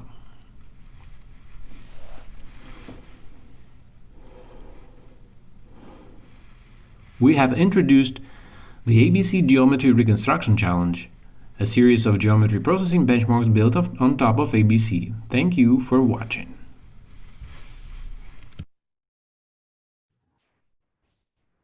Okay, that was the ABC Challenges presentation. So with that, actually ready to take questions if there are any. Otherwise, so we have been running the normal estimation benchmark for a few months now, and we have a number of participants, but we couldn't name a winner because nobody has submitted the private leaderboard submission so far. And now we have extended the deadline of both phases in the CodaLab until the end of the year, so that actually more people will have the chance to participate. Know that this is the very same data set that was used in the original ABC paper. So with that being said, I'm ready to take questions or otherwise pass the word to Ilke and colleagues.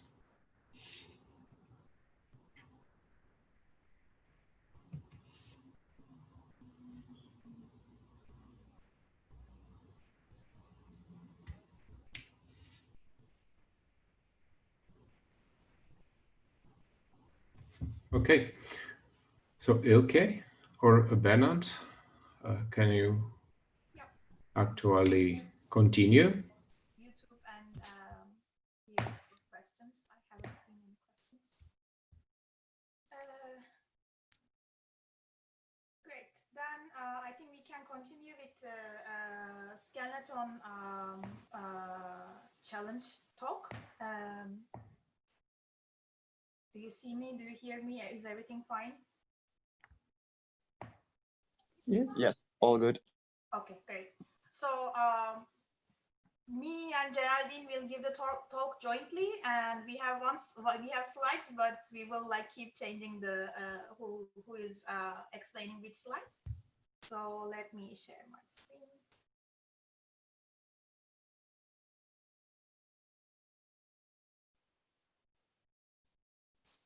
Okay, so for those of you that was in the opening remarks, you will also see some of the intro slides again, but we will go into more details about each challenge.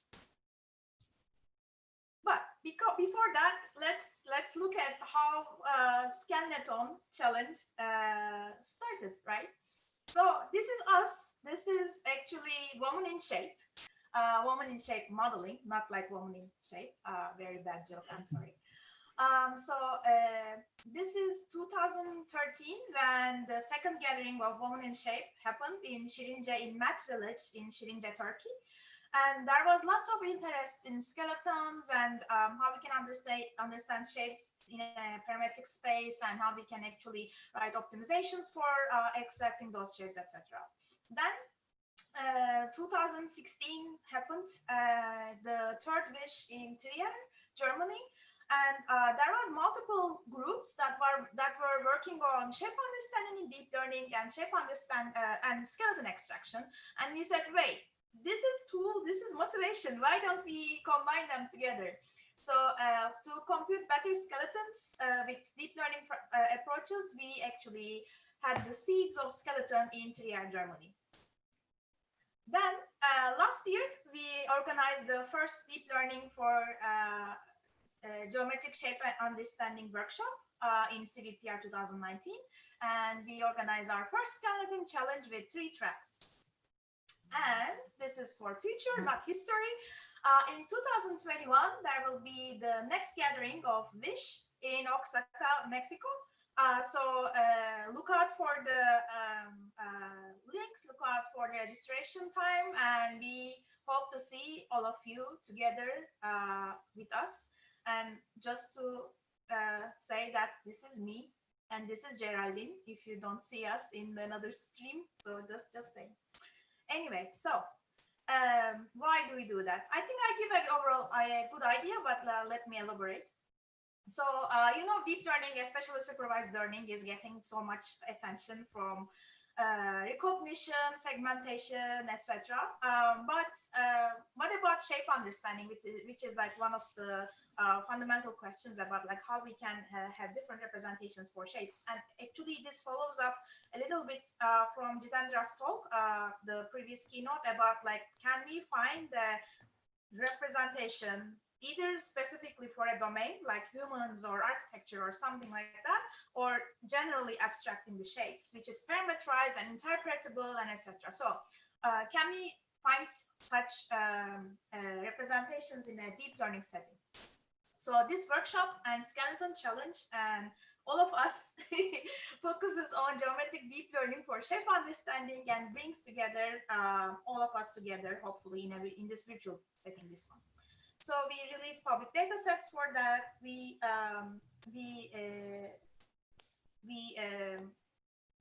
create challenges to benchmark different approaches, which is a skeleton, and we organize this workshop for that. So what are the skeleton tracks? Well, this year we have 4 tracks instead of 3 tracks. The first one is Pixel Skeleton. By the way, I keep saying skeleton, and let me just briefly say that. So, all of the deep learning approaches are like VoxNet, OCNet, MeshNet, etc. So this was supposed to be skeleton net, and there's actually a paper like that. Last year's submissions, one of them has skeleton net.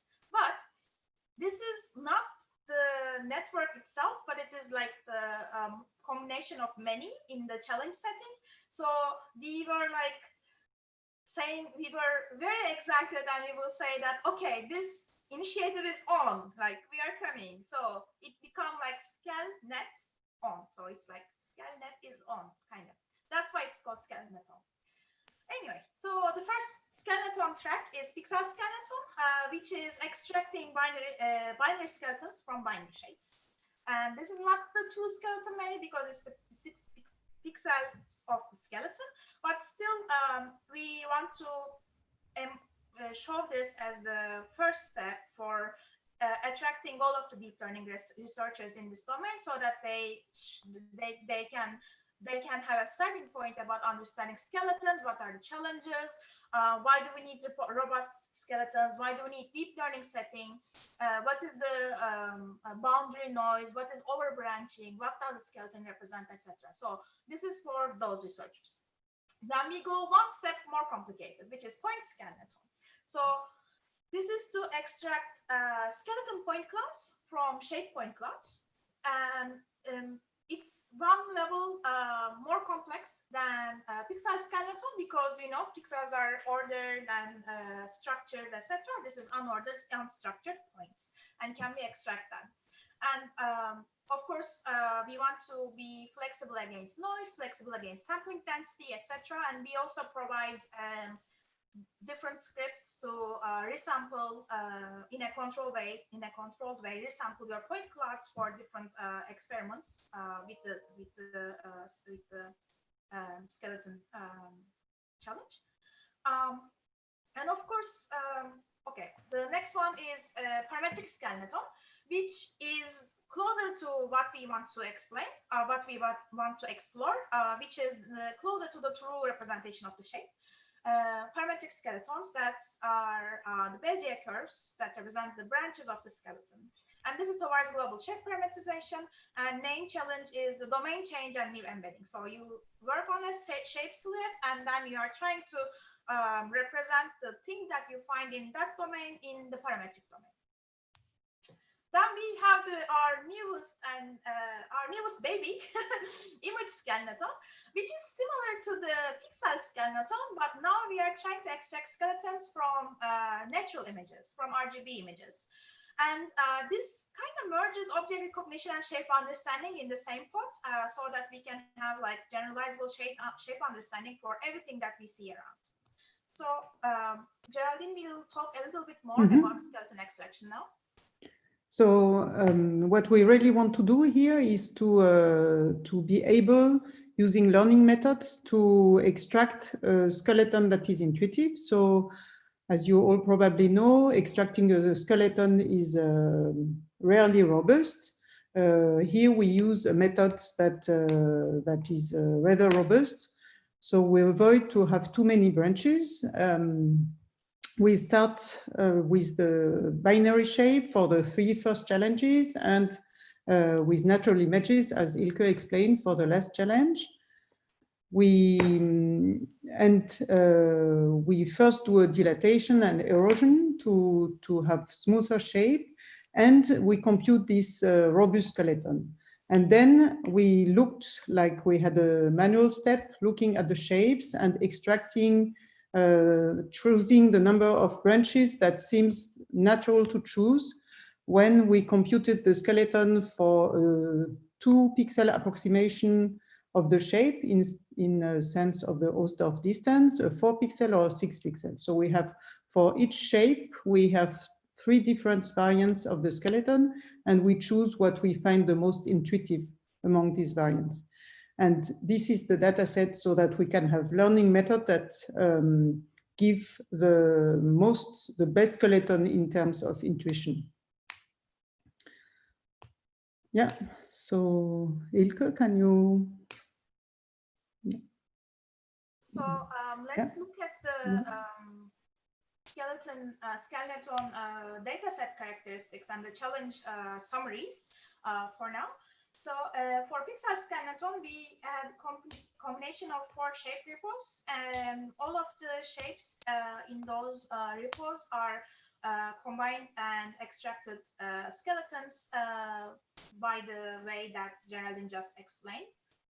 So the ground truth skeletons are extracted like that, a combination of manual and automatic processing. Then they are turned into 256 by 256 pixels. There are 1,725 images and 90 categories with 70, 15, and 15 split for training, testing, training, validation, and test data sets. And these categories, etc., are very diverse and have different topologies. For Pixar skeleton, last year in 2019, when I was giving this talk, so it's in CVPR, not the end of 2019, but in CVPR, we had 98 participants, over 800 submissions, and 22 results in leaderboard. And this year, since we enabled the challenges back in March, we had 56 participants and our 400 submissions. So this is a comparably okay number of submissions for the time interval that we had the challenge on this year. For point skeleton, again the same repo, but we sample the silhouettes with points and sample the skeletons with points, and we release our point sampling scripts online so that you can actually explore different point samplings from both for skeletons and both for shapes. We extract boundaries as 2D PCs and then point clouds and fill inside with 1 unit grid points. But you can change that. You can change the noise to be non-uniform, or you can use different grid points, etc. When you are training yourself. If the points in the generated point cloud are close enough to the actual skeleton in pixels, then we say that that's a skeleton point. In 2019, we had 68 participants, over 300 submissions, and 8 results in the leaderboard. And this year we had much less submissions, but we have some results in the leaderboard that are overperforming the last year's results. For the parametric skeleton, so we decided, as Ilke explained before, to represent the shape with degree 5 Bezier curve. So each Bezier curve has six control points, as you can see in the image. So this is a very compact representation because, as it was said in the previous talk, like representing shapes by skeleton lowers the dimension of what you represent. And if you represent it with a Bezier curve, you lower one step further the dimension just to have control points. So each control point has 3 parameters. We are in 2D, so they have 2 coordinates and they have 1 radius. We have the same data sets as Ilke explained for the other challenges. And we give a file for the ordered curves. So curves are ordered in terms of importance. It's color coded in the right figure that you see on the screen. So the most red curves are the most important curves, and the bluish curve are the least important curves. And then we expect this order to be respected. And this is also very important for us to detect the continuous curves to represent the main. For example, the main curve is going to be represented by only 1 Bezier curve. So we did this computation using some importance on the curve that is modeled by something called WEDF, and we merge the curve if they have a continuous WEDF along the branch. So what we expect people to give as a result is the set of curves in an ordered way that represents the importance of the curve. And we will see a little later that we also want some skeleton that respects the homotopy type of the shape, like regular skeleton do. In the next challenge, so we work with natural images, and we use the same algorithm as before, and as pre-computing on this algorithm, we had a segmentation of the shape within the natural image, and then we compute its skeleton. So this is a new challenge, and then there is just a result for this year challenge. So we solved the data set characteristics and how we prepare each data set. Now let's look at the evaluation metrics. We didn't use anything very complicated. We used the average F1 score of all the images for pixel scanneton and image scanneton. So it is the F1 score between the F of precision and recall for the granted skeletons and the predicted skeletons, as you saw before. For point scanneton, we use chamfer distance between the exact skeleton point cloud and the predict skeleton point cloud. One thing to note here is that the chamfer distance itself doesn't measure the connectivity by default. It's just like comparing 2 point sets in a symmetric way. But we want to improve this to actually impose a way of connectivity, or at least like prevent non-connected skeletons in the loss function. So that will be an improvement in the next cases for the point clouds, point scanneton. So as mentioned before, in the parametric skeleton, we have an error that measures the distance to the point in 2D, so Euclidean distance, and also that adds up to that measures the distance in the radius. We also have to, you also have to find the right number of curves, and we said that they need to be in order. This corresponds to the second term that you see. And as Ilke mentioned, it's very important to keep the connectivity. And then this last term is measuring the connectivity for all the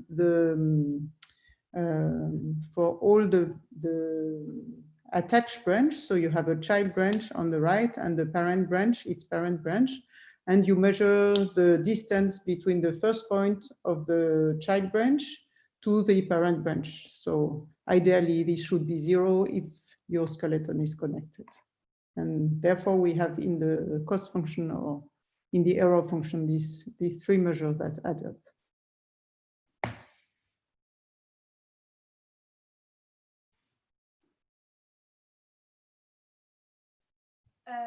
So the third part that we will discuss about is the results and baselines about our approaches. So we talked about the data sets, we have talked about the evaluation metrics, and let's talk about the methods. So for pixel, for the baseline of pixels, we used, we actually wanted a combined approach, which is not just segmentation, but like an image translation task. So similar to what I mentioned for point clouds is actually valid for pixels too, which is instead of a pixel labeling task, you can actually pose it as an image generation task. So for our baseline, we used the vanilla text-to-pix architecture, but we pre-processed images with a distance transform to have images like this instead of just starting with the silhouette. So this gives a more general idea about pushing the pixels towards the actual skeleton. And we optimized this SGD with L1 loss for 200 epochs, and we have obtained an F1 score of 0.6244. So this was the baseline. But the winner of 2019 challenge actually used an ensemble of UNITs to pose this as a image like pixel-wise labeling task, like a segmentation binary segmentation task, and achieved a much higher score.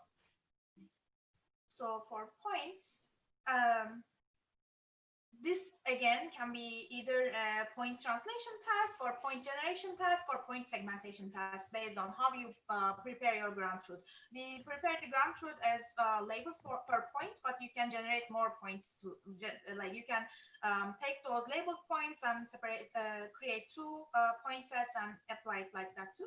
So we actually approach it as a segmentation problem, and we use the PointNet segmentation module with more modifications on the weights, because as you like inherently to skeletons are 1D and shapes are either 2D or 3D, depending on whether you are working in 2D or working with images or in 3D domain. So that creates a class imbalance. Of course, the points that are not on the skeleton will always be 2n squared than the points on the skeleton. So we have different ways to overcome that. One is like dynamic ways, or we also tried other loss functions to overcome this issue. And then we obtained a mean IOU of 0.5893.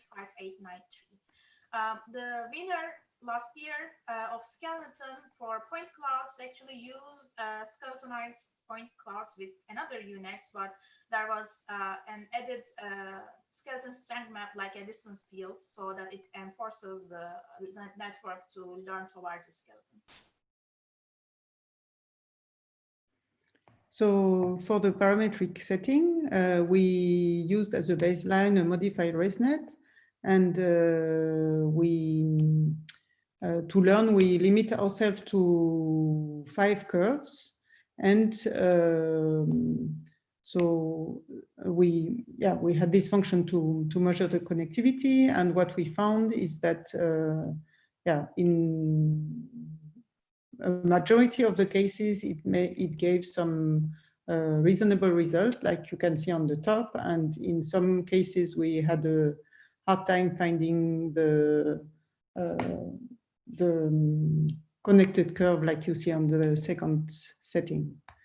So there was a Gaussian, like a parametric skeleton from last year winner was with a Gaussian mixture model. Yeah. So for this year's skeleton, we had just the ground truth, and we'll give you the baseline sometime soon. We hope to give you the baseline sometime soon. Yeah, So just yeah. yeah, a little more on this. We expect to, so as I explained before, we base the ground truth on 2 different steps, but really what would be ideal here is to find to have a network that can at the same time like segment and find the skeleton, and that's what we aim for.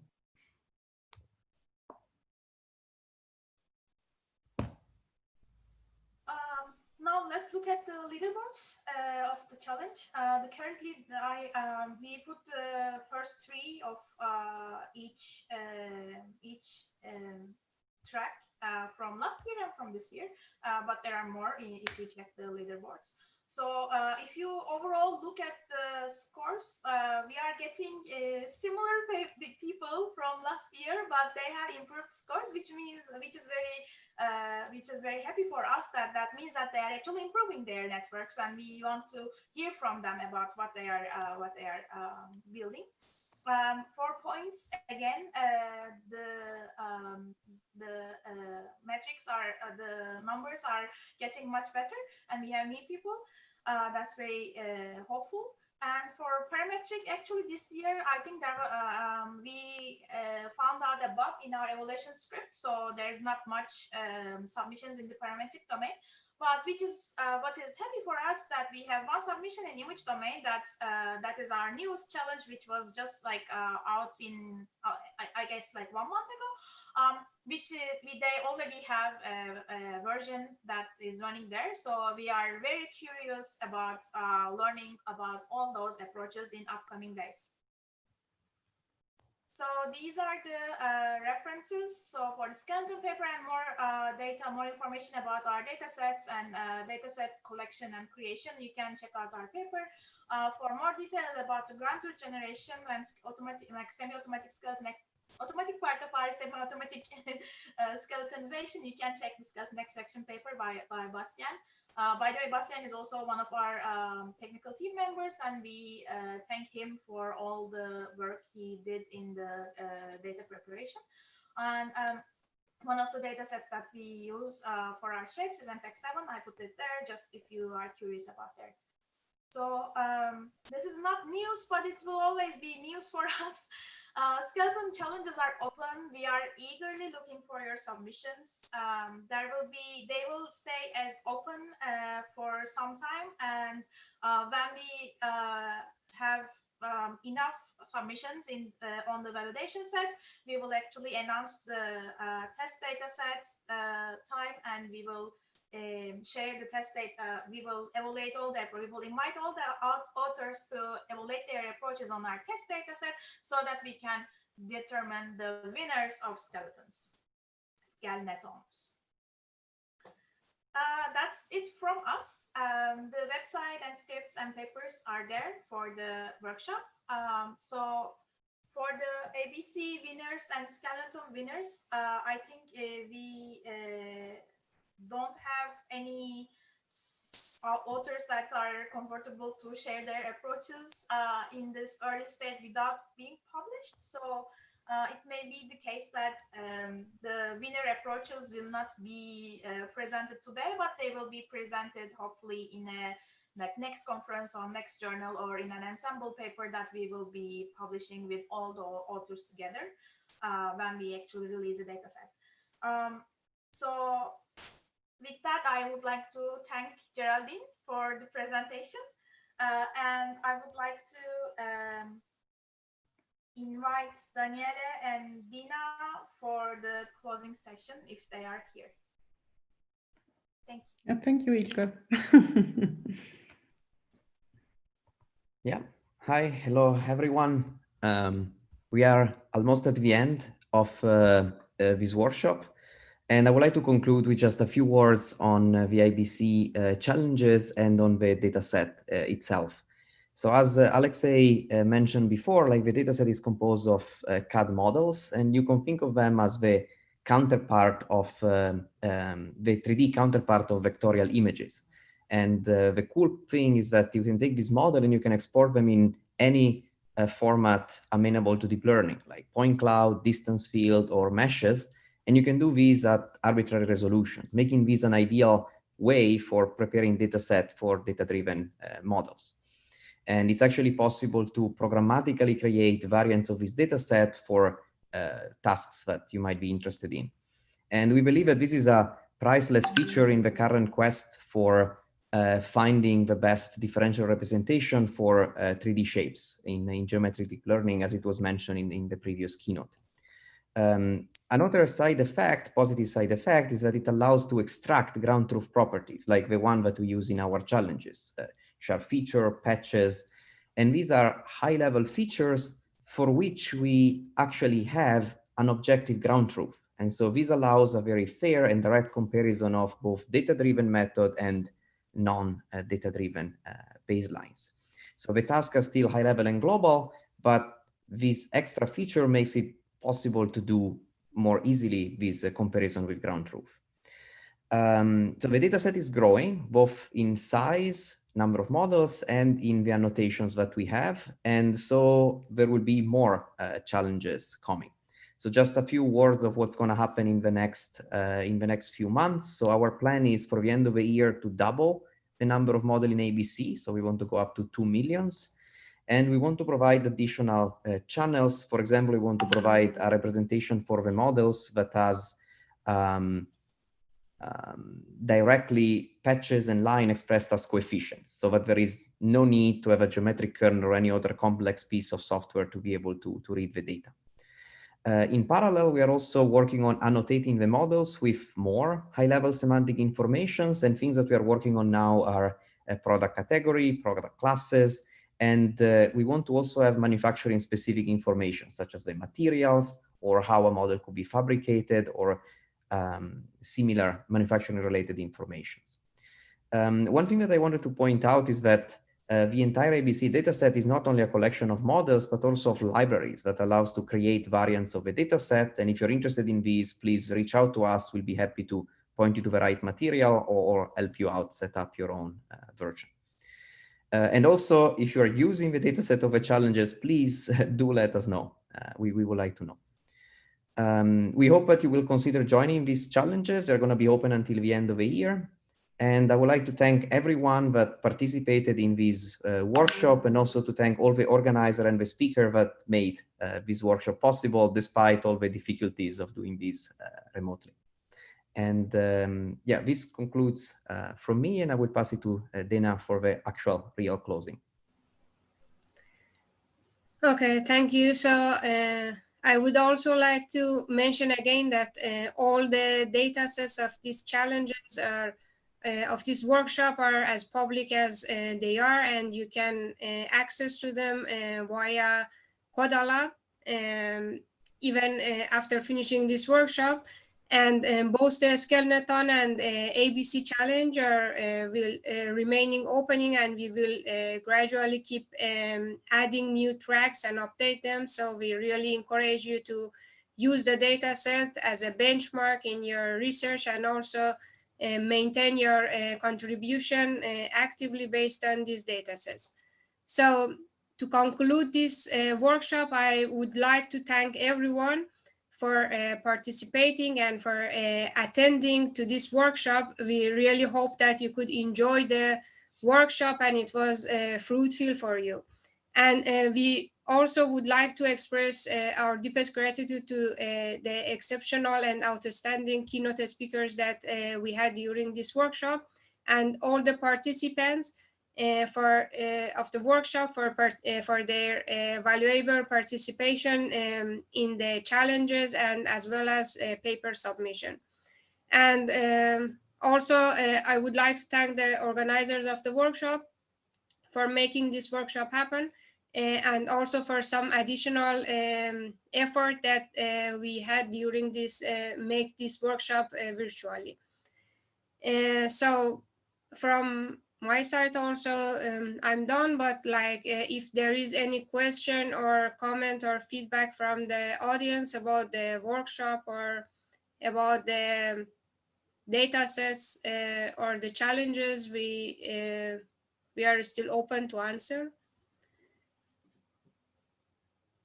So I don't know if we have still any question. or feedback?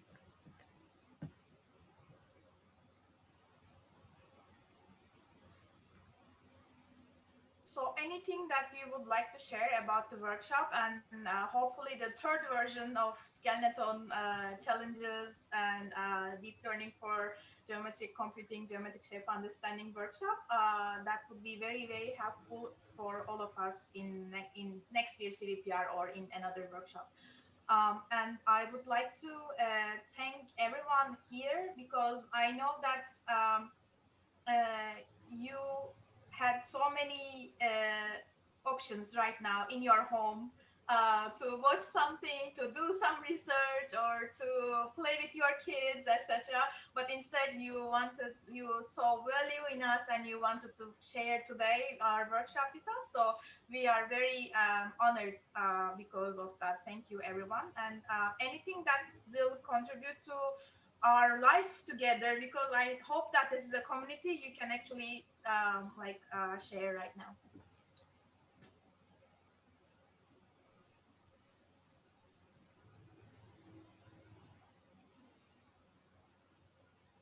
Any other organizers wants to say anything, by the way?